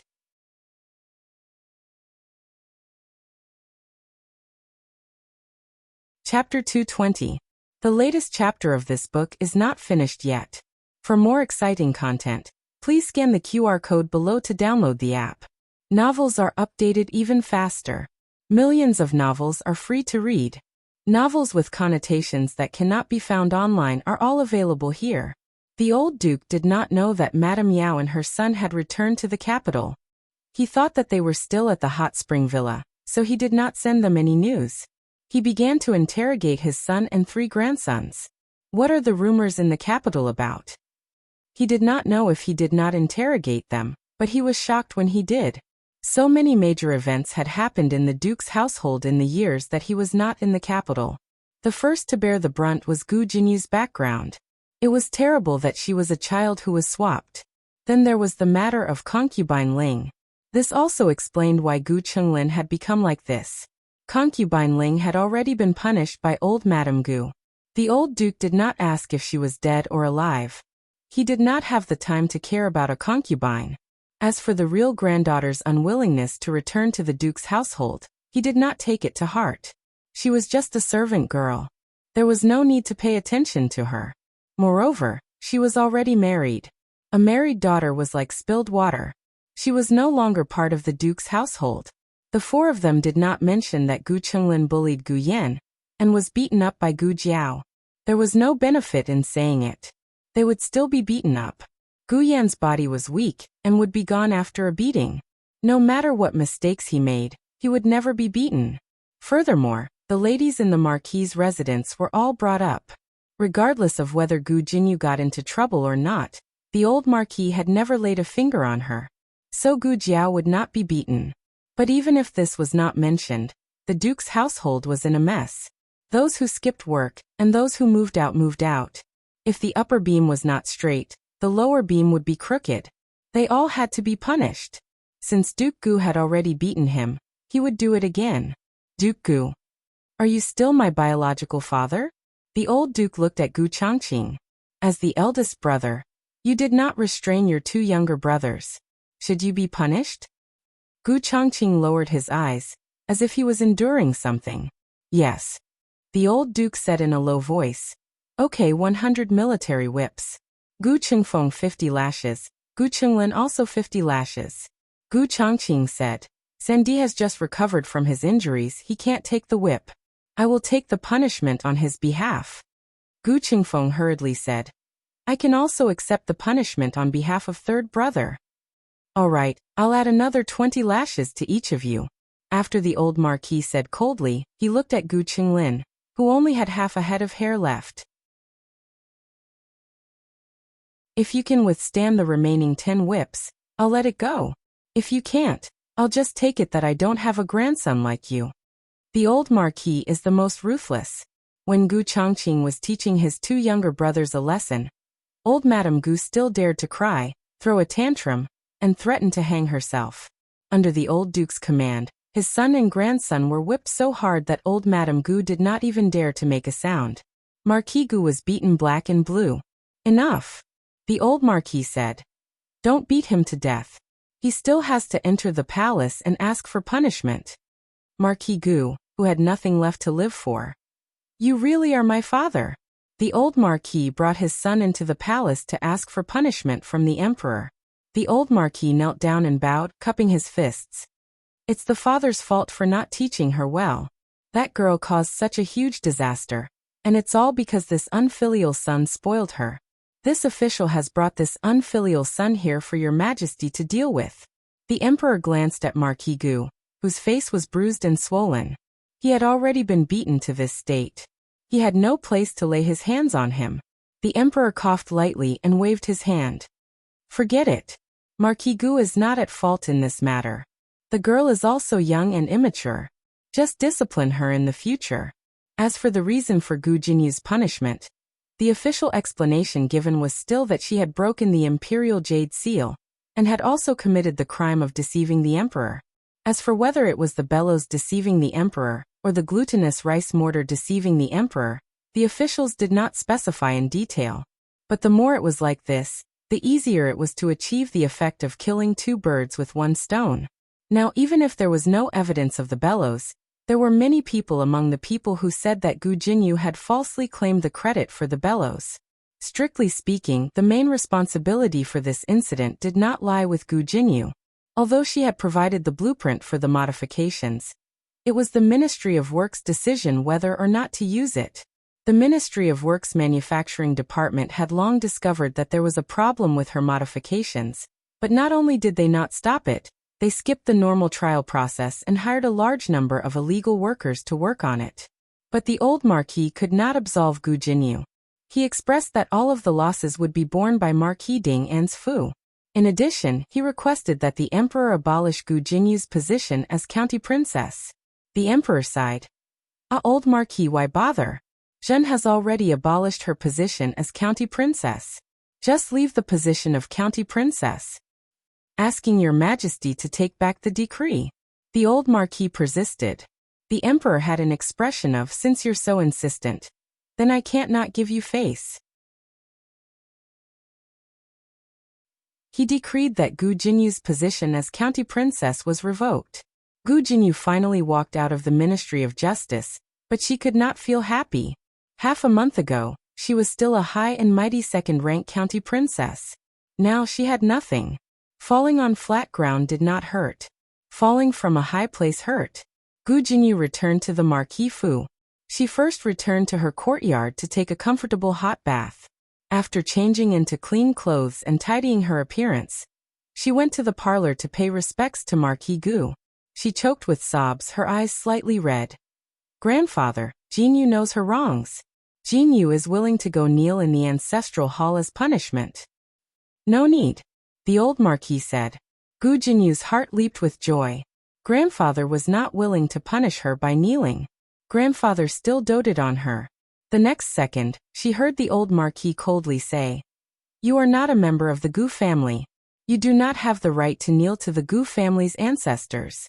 Also in the future, do not call me grandfather." Gu Jinyu froze in place. The old Marquis had always been a strict and violent family head. He did not show any mercy when beating his children and grandchildren, except for Gu Yan and Gu Jinyu. Gu Jinyu had always believed that grandfather doted on them, but now, she inexplicably felt that grandfather did not care about them at all. Gu Jinyu was wrong. It was not that the old Marquis did not care about them, but he simply did not care about her. The old Marquis doted on Gu Yan. Otherwise, he would not have given Gu Yan 2 secret guards. Even Gu Chengfeng and Gu Qinglin did not have them. The old Marquis was a classic example of favoring boys over girls. He did not dote on his biological granddaughter, much less his biological granddaughter. After settling the matters in the residence, the old Marquis once again entered the palace. The news of the old Marquis's return to the capital quickly swept through the capital. Almost everyone knew that the once all-powerful old general had returned. But so what if he had returned? He had long handed over his military power, and the Gu family army had also been incorporated into someone else's command. Gu Jiao had always paid no attention to outside matters. She did not know that the old Marquis had returned. She was checking the medicine sent from the factory. This was the second batch of medicine custom-made for the military camp. She checked a few bottles. There was no problem with the quality. "I don't have anything to do today. I'll deliver it." She also wanted to deliver something to Xue Ningxiang's brother-in-law, Zhou Erzwang. Because she was delivering the medicine, Gu Jiao was able to enter the military camp. The soldiers had just finished practicing martial arts, and were currently sitting in an open space to rest. The air was filled with the smell of sweat and weapons. It was a smell that she was familiar with from her previous life. Gu Jiao did not look at it too much. She rode a carriage to the medical officer's tent. The one who received her was a medical officer surnamed Lu. Gu Chongqing had already greeted him a few days ago. Medical officer Lu was very polite to Gu Jiao, but he was also nervous and cautious as he said, "Don't run around in a while. Wait for me to finish testing the medicine before leaving." This morning, they had received news that an important person was coming to the military camp. This important person's status was too high. Even Marquis Xianping, who had not appeared for half a year, was called to the military camp.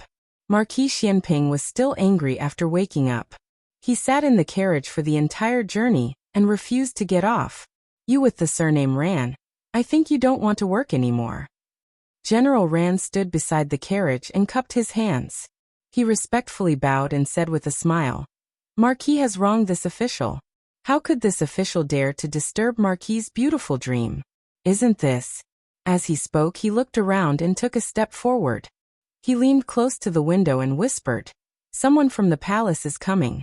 The general is afraid that he won't be able to handle the situation, so he told this official to invite Marquis over no matter what. Half of the Gu family's army is here. Ordinary people won't be able to handle them. Marquis, you really have to come out." Marquis Xianping said indifferently, "Why would this Marquis come out?" General Ran embarrassedly opened the curtain. "Marquis, get off first. It's very stuffy in the carriage. This official has prepared good wine and dishes for you. I'll bring them to you in a while." It was indeed stuffy in the carriage. Marquis Xianping got off the carriage with a cold expression. General Ran continued, "It's not a big deal. The general's meaning is, in a while you can lead the soldiers to practice. It's best to line them up and set up a formation. The more impressive it is, the better. I'll call everyone out. What's the point of making such a big scene? His Majesty doesn't understand." Marquis Xianping rolled up his sleeves and said indifferently, "It's just a blind thing." The emperor and the old marquis had just gotten off the carriage when they heard this rebellious sentence. The old marquis, the emperor. The latest chapter of this book isn't finished yet. For more exciting content, please scan the QR code below to download the app. Novels are updated even faster. Millions of novels are free to read. Novels with connotations that can't be found online are all available here. https://www.zhbqg.com/89642_896428226/113434215. HTML Genius remembers this website's address in a second. www.zhbqg.com Biku Pavilion's mobile reading website.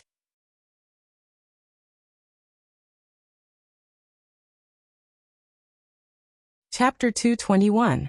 The latest chapter of this book isn't finished yet.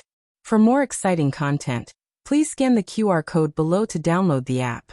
Novels are updated even faster. Millions of novels are free to read. There are novels with connotations that can't be found online here. The emperor felt that if he died one day, it would be because he was angered to death by Xiaoji. The 3,000 beauties in the harem didn't empty his body, but Xiaoji could pierce his heart with one sentence.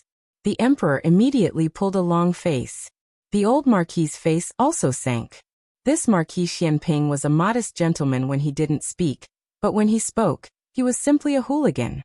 Marquis Xianping turned his head and saw the emperor's group. His handsome face didn't have the slightest bit of panic or guilt from being caught. He turned around, cupped his hands and calmly and elegantly bowed. "This subject greets your majesty." To be honest, even civil officials didn't bow as elegantly as him. The emperor's heart was in turmoil. Even the most beautiful concubines didn't make his mood fluctuate like this. When General Ran heard "Your Majesty," he was scared out of his wits. He hurriedly turned around and bowed deeply. The old marquis was standing next to the emperor, but the old marquis was wearing a mask, so General Ran didn't recognize him. General Ran's heart was also in turmoil. Was it really that exciting? Did His Majesty hear the conversation just now? Would His Majesty chop off his and Marquis Xianping's heads in a fit of anger? No, it was Marquis Xianping who said those words. He was implicated. General Ran wanted to cry. Marquis Xianping calmly said, "Your Majesty came at the right time.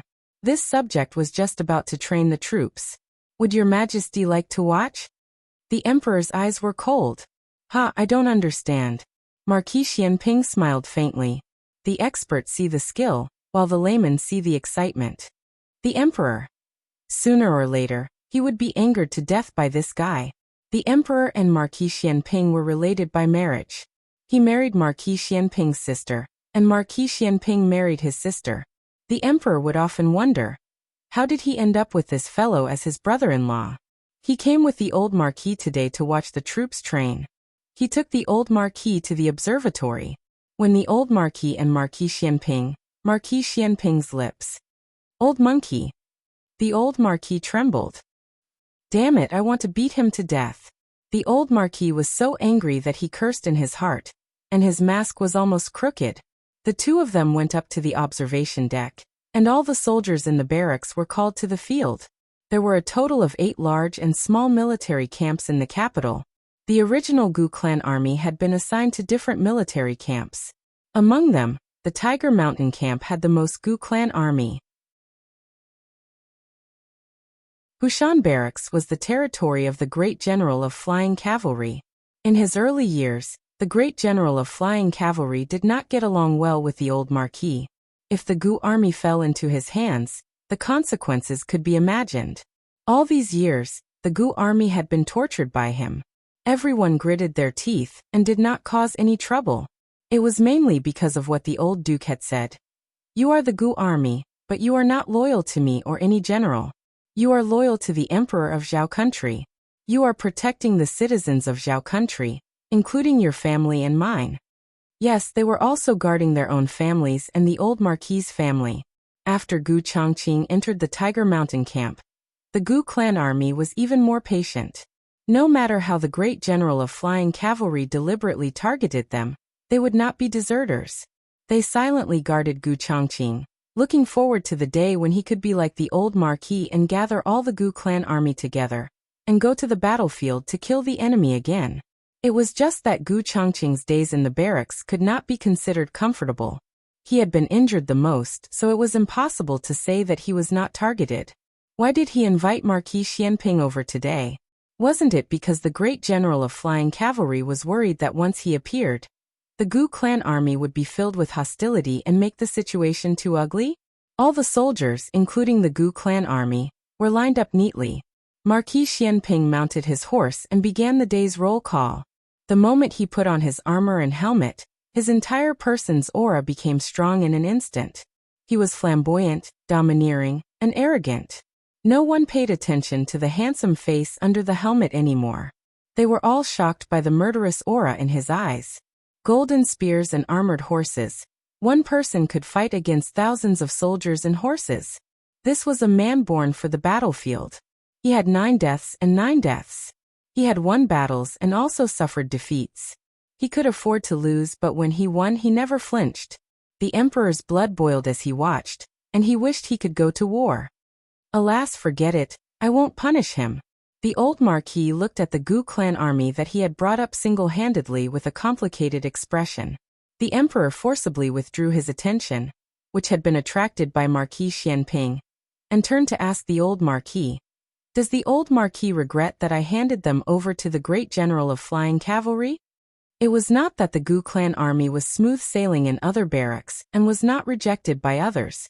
It was just that it was the most serious under the command of the Great General of Flying Cavalry. Even Gu Chongqing had suffered many losses and sufferings. The old Marquis sighed and said, "They are the sons of Zhao country. The sufferings they suffered today were for your Majesty's great cause. I have no regrets, and they have no regrets." Only when they were assigned to the Great General of Flying Cavalry, who was the most difficult to deal with, could it show that the emperor was deliberately making things difficult for the old Marquis. Only then would the old Marquis have enough reason to be bitterly disappointed with His Majesty. If he broke off with His Majesty, no one would suspect that he continued to secretly work for His Majesty. The emperor also sighed and said, "Then I will find an opportunity to transfer Chongqing to the front of the emperor. I heard that he was accidentally injured during training last year. This kind of situation is not uncommon."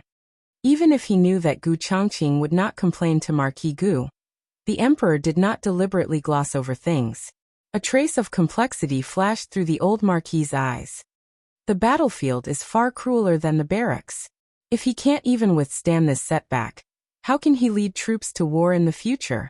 Your Majesty and I are well aware that the war will definitely start. Yes, there would be a war. That day would come sooner or later. Now, every additional bit of training would increase the possibility of survival on the battlefield. No matter how much the Great General of Flying Cavalry targeted Gu Chongqing, he would not brazenly take his life. The enemy was the one who would not show mercy. At this point, the emperor could not say anything more. After the training was over, the emperor and the old Marquis walked down from the observation platform. Thinking of something, the emperor said to the old Marquis, "By the way, there is something I forgot to congratulate the old Marquis. Chongqing has broken through to the 13th level." These words were said without rhyme or reason, but the old Marquis immediately understood. That was the 18 Arhats formation he had set up in the cave behind the mountain in his early years. There were 18 levels in total, and each level was more dangerous and difficult than the last. So far, the best result was Gu Changqing. He had broken through to the 13th level last month. The nephew of the great general of flying cavalry was close behind, and had broken through to the 12th level. It was said that he had been practicing well recently, and was planning to break through to the 13th level as well. There were some slight changes made inside, and increased the difficulty. Does the old Marquis want to take a look? The Emperor asked. The old Marquis cupped his hands. Yes. In the medical officer's tent, Dr. Lu was diligently inspecting the medicine sent by Gu Jiao. The inspection of medicine in the military camp was very strict. Today, the other medical officers were not present, so he would not be able to inspect it so quickly by himself. Gu Jiao sat in the military tent, bored to death. It was quite embarrassing for a girl to be alone in a room with a man like him. Dr. Lu smiled and said, "Miss Gu, please sit for a while. If you are really bored, you can go outside for a walk. Remember not to go too far, and do not go beyond the tent in front." If it was someone else, Dr. Lu would not be so considerate. But who asked him to be someone Gu Changqing had greeted before? Gu Changqing did not say that she was his sister. Perhaps it was because the cold-faced Yama had personally come out to greet her that the relationship between the two was not simple. As for how complicated it was, Dr. Lu did not gossip about it. Gu Jiao was not the most uncomfortable person in the military tent. Instead, it was the man Dr. Lu. Gu Jiao had observed his awkward demeanor several times. If this went on, who knew how long it would take for the medicine to be finished? She still had to go back to the Imperial College to pick up Xiao Lulang and little Jing Kong from school.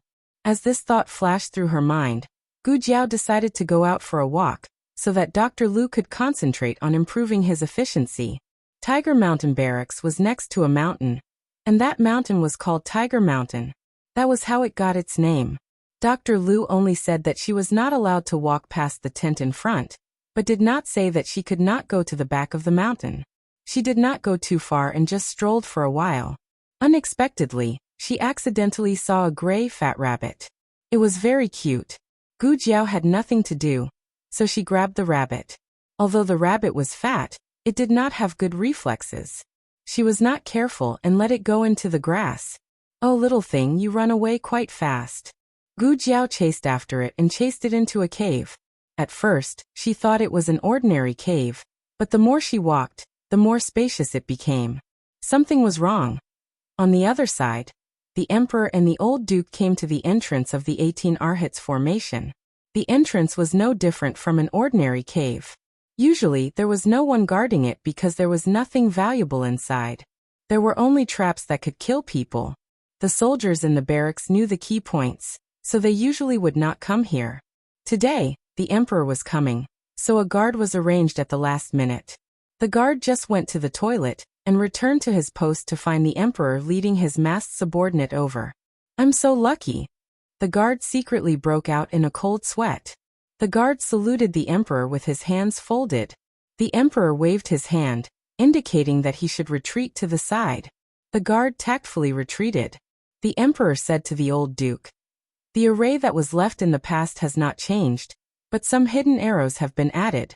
It is more difficult to break through than before." "Was it General Piachi's idea?" the old Duke asked. "Yes." The Emperor sighed. It was added the day before Changqing went to break through. There was no one else who could use such a method to deal with Gu Changqing. The old Duke did not say anything. It was the Emperor who spoke.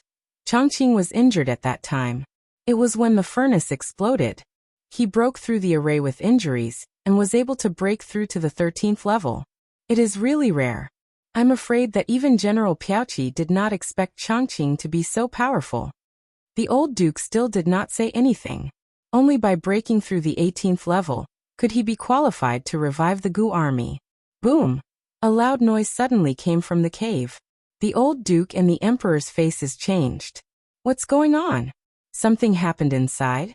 The old duke's white eyebrows twisted. Someone is breaking through the array. The emperor called the guard. Who went in? The guard shook his head. No. I didn't see, the emperor frowned. You were here all this time? This servant went to the toilet. The guard did not dare to hide. But this servant will be back soon, and no one in the military camp will break through the array casually. The emperor asked suspiciously. Then what's the noise inside? This array was created by the old duke. He could tell which level the array had been activated just by the sound. 3, 4, 5, 6, 7. In such a short time, it had already reached the 7th level. But this alone was not enough to attract the old duke's attention. Soon, the mechanisms of the 80th and 90th levels were activated. The speed was too fast. The old duke frowned. Was someone really breaking through the array? Or was the array activated by itself? Are you sure no one went in? The emperor asked. This servant. The guard was suddenly unsure. The noise inside reached the 13th level. The old duke's eyebrows were tightly knitted. Was it Chongqing? Gu Chongqing had broken through to the 13th level. But just as this thought flashed through his mind, the array of the 14th level was quickly activated. The old duke's expression finally changed. At the 15th level, the array stopped. For some reason, the old duke breathed a sigh of relief. But before he could finish his sigh of relief, 1778, it was inconceivably fast. Without waiting for people to recover from their shock, the array returned to calm. The array only had one entrance and one exit. Only after breaking through the 18th level could one leave from the exit. Otherwise, one could only return to the entrance. The old duke let the guard go around to the back exit to take a look. The guard quickly turned back and reported, I didn't see anyone. The emperor was stunned and asked the old duke, do you suspect that someone broke through? 18 levels? And in such a short period of time? The old duke also felt that it was impossible. He shook his head. Maybe the mechanism malfunctioned. I'll get someone to fix it later. Digression. The double event has begun. Everyone who has a monthly ticket can start to vote. Everyone please support Jiao Jiao. Bow and thank you. The latest chapter of this book is not finished. For more exciting content, please scan the QR code below to download the app. Novels are updated faster. Millions of novels are free to read. Novels with connotations that can't be found online are all here. https://www.zhbqg.com/89642_8964286/113404184. HTML Genius remembered this site's address in a second. www.zhbqg.com Bikugo mobile reading website.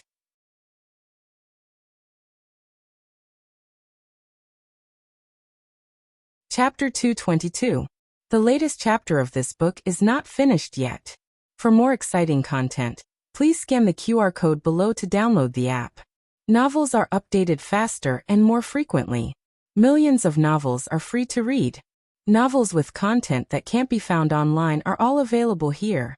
Gu Jiao carried the little rabbit back to the tent. Sure enough, it was much faster to settle down. Dr. Lu finished checking all the medicine. He looked up and saw Gu Jiao carrying a little rabbit over. He couldn't help but be surprised. Where did this rabbit come from? I picked it up from the back of the mountain, Gu Jiao said. Back of the mountain? Dr. Lu thought to himself. She couldn't have gone there, right? What's wrong with you? Gu Jiao felt that Dr. Lu was looking at her strangely. You didn't enter any cave, right? Dr. Lu asked carefully. I can't enter? Gu Jiao asked strangely. Dr. Lu said. Of course you can't enter. You'll die if you enter. Gu Jiao stroked the rabbit and said calmly. Oh, then I didn't enter. Dr. Lu. Did you enter or not? Forget it, she probably didn't enter. Otherwise, how could she have come out alive with such powerful traps? Dr. Lu settled the remaining payment for Gu Jiao, and told Gu Jiao that if the response to this batch of medicine was good, then there would be an order for another 1,000 bottles. The demand for the medicine in the military camp was huge. As long as Gu Jiao firmly grasped this order, The medicine factory would soon be able to recoup their costs. Gu Jiao thanked him and carried the little rabbit out of the military camp. Xiao Sanzi saw the little rabbit in her arms and became interested. Miss Gu, where did this little rabbit come from? It's so cute. It's really cute. Gu Jiao nodded. I'll braise it tonight. Xiao Sanzi, fat rabbit. In the end, Gu Jiao didn't succeed in eating the rabbit meat because little Jiangli took a fancy to this fat rabbit. The little girl was introverted and didn't talk much. However, she was diligent and ate, so everyone in the medical hall liked her. This is for you. Gu Jiao passed the little rabbit to little Jiangli. Can I really raise a rabbit? Little Jiangli had never raised anything in her life. She and her brother couldn't afford it. Yes. Gu Jiao nodded. But you have to clean it up yourself. I will. Who do I belong to? Little Jiangli nodded his head like he was pounding garlic, and hugged the little fat rabbit tightly in his arms. It was her first pet, and she liked it very much. Thank you, Sister Gu. Gu Jiao handed the remaining payment of the golden sore medicine to shopkeeper Wang, and then went to the Imperial College to pick up Xiao Lulang and little Jing Kong from school. The first to come out was little Jing Kong. Little Jing Kong carried a small school bag on his back, and walked among a group of 7- or 8-year-old children with a serious face. He looked out of place and a little funny. He thought it was his bad brother-in-law who came to pick him up, so he didn't have a good expression. However, it was Gu Jiao. He immediately turned into a cute little thing and ran towards Gu Jiao. Jiao Jiao. He raised his little head and looked at Gu Jiao cutely. Gu Jiao looked at his sweaty face and asked, "Why are you sweating so much?" Little Jing Kong said, "We have a race today." The Imperial College wasn't a place where students only studied. They paid great attention to the all-round development of the children. It was said that when the children grew up, they would be taught how to play the zither, equestrian and archery. It was a proper incubation class for aristocrats. Gu Jiao took a handkerchief and wiped little Jing Kong's sweat. Little Jing Kong handed his little head over, and let Gu Jiao wipe his sweat. His buzz cut grew a little longer, and he should be able to tie it into a ponytail in winter. I got first place, they can't outrun me. A certain little thing said smugly.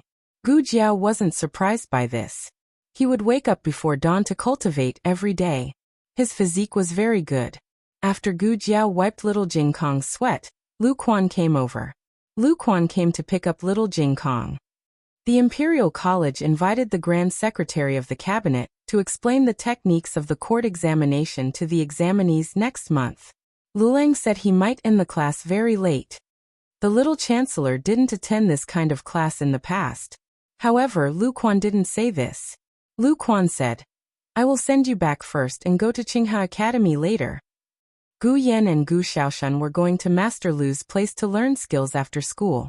Gu Jiao said, "No need. We can walk back. It's not a long walk. Uncle Lu, go and pick up Yan and Xiaoshan." "That's fine too." Lu Quan agreed and drove the carriage to Qinghe Academy. Gu Jiao and little Jing Kong went back to Baishui Alley. Xiao Lulang came back very late, and the whole family was asleep. There was an oil lamp in the central room for him. He didn't need to guess to know who left it. Xiao Lulang's eyes moved, and when he was about to go back to his room, the door of the opposite room opened. Gu Jiao walked out in a plain set of pajamas. "Are you hungry? I left some food for you. I'll go heat it up." "I'm not hungry," Xiao Lulang said. "I've eaten." He planned to go in just like that, but after a pause he couldn't help but ask her, "It's so late. Why are you still awake?" "I'm waiting for you," Gu Jiao said. The sudden straightforwardness made Xiao Liulang's heart feel like it was being rubbed by something. Xiao Lulang looked at her thin body in pajamas, composed himself and said, "It's cold outside. You should go back to your room and sleep. I'll sleep soon too." "Are you still angry with me?" Gu Jiao tilted her head and asked. "No," he said. "I'm not angry."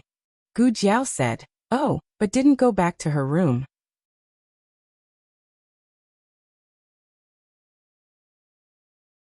Even students who aren't from there can attend. These people are here for no reason. They want to attend the Crown Princess's lecture. As it turned out, The crown princess had been grounded by the emperor because of the chain bridge incident. Now that the order had been lifted, in order to save the imperial house's face and to increase the imperial house's reputation among the people, this was the cause of today's commotion. The heat of the chain bridge incident had already passed. Recently, there were rumors that the crown princess paternal family had used the crown princess's name to block the bridge and burn incense. It had nothing to do with the crown princess. The crown princess had been implicated by her paternal family. The opinions of the people were mixed. Some felt sorry for the crown princess, while others felt that the rumors could not be trusted. But no matter what, the crown princess was giving a lecture. Most people were not willing to give up this chance to meet the crown princess. After all, this was likely the only time they would see her in their lives. The crown princess's lecture hall was full. She was teaching chess. The crown princess was not the only one sent to teach at the women's school. There was also the Rui Wang's consort, Du Qianqian. Du Qianqian's qin skills were among the top 3 in Zhao country. However, under the crown princess's strong halo, no one noticed that she had come. Her lecture hall was empty. There were only 2 students. One was Li Wanwan, who truly liked to learn the qin. The other was Du Xiaoyan, who she had forced to stay in the lecture hall. Digression. Jiao Jiao, should I go and support my best friend? Please don't stop. Thank you. The newest chapter of this book is not finished yet. For more exciting content, please scan the QR code below to download the app. Novels are updated even faster. Millions of novels to read for free. Novels with connotations that you can't find online are all available here. https://www.zhbqg.com/89642_8964286/113401072. HTML Genius remembers this website's address in 1 second. www.zhbqg.com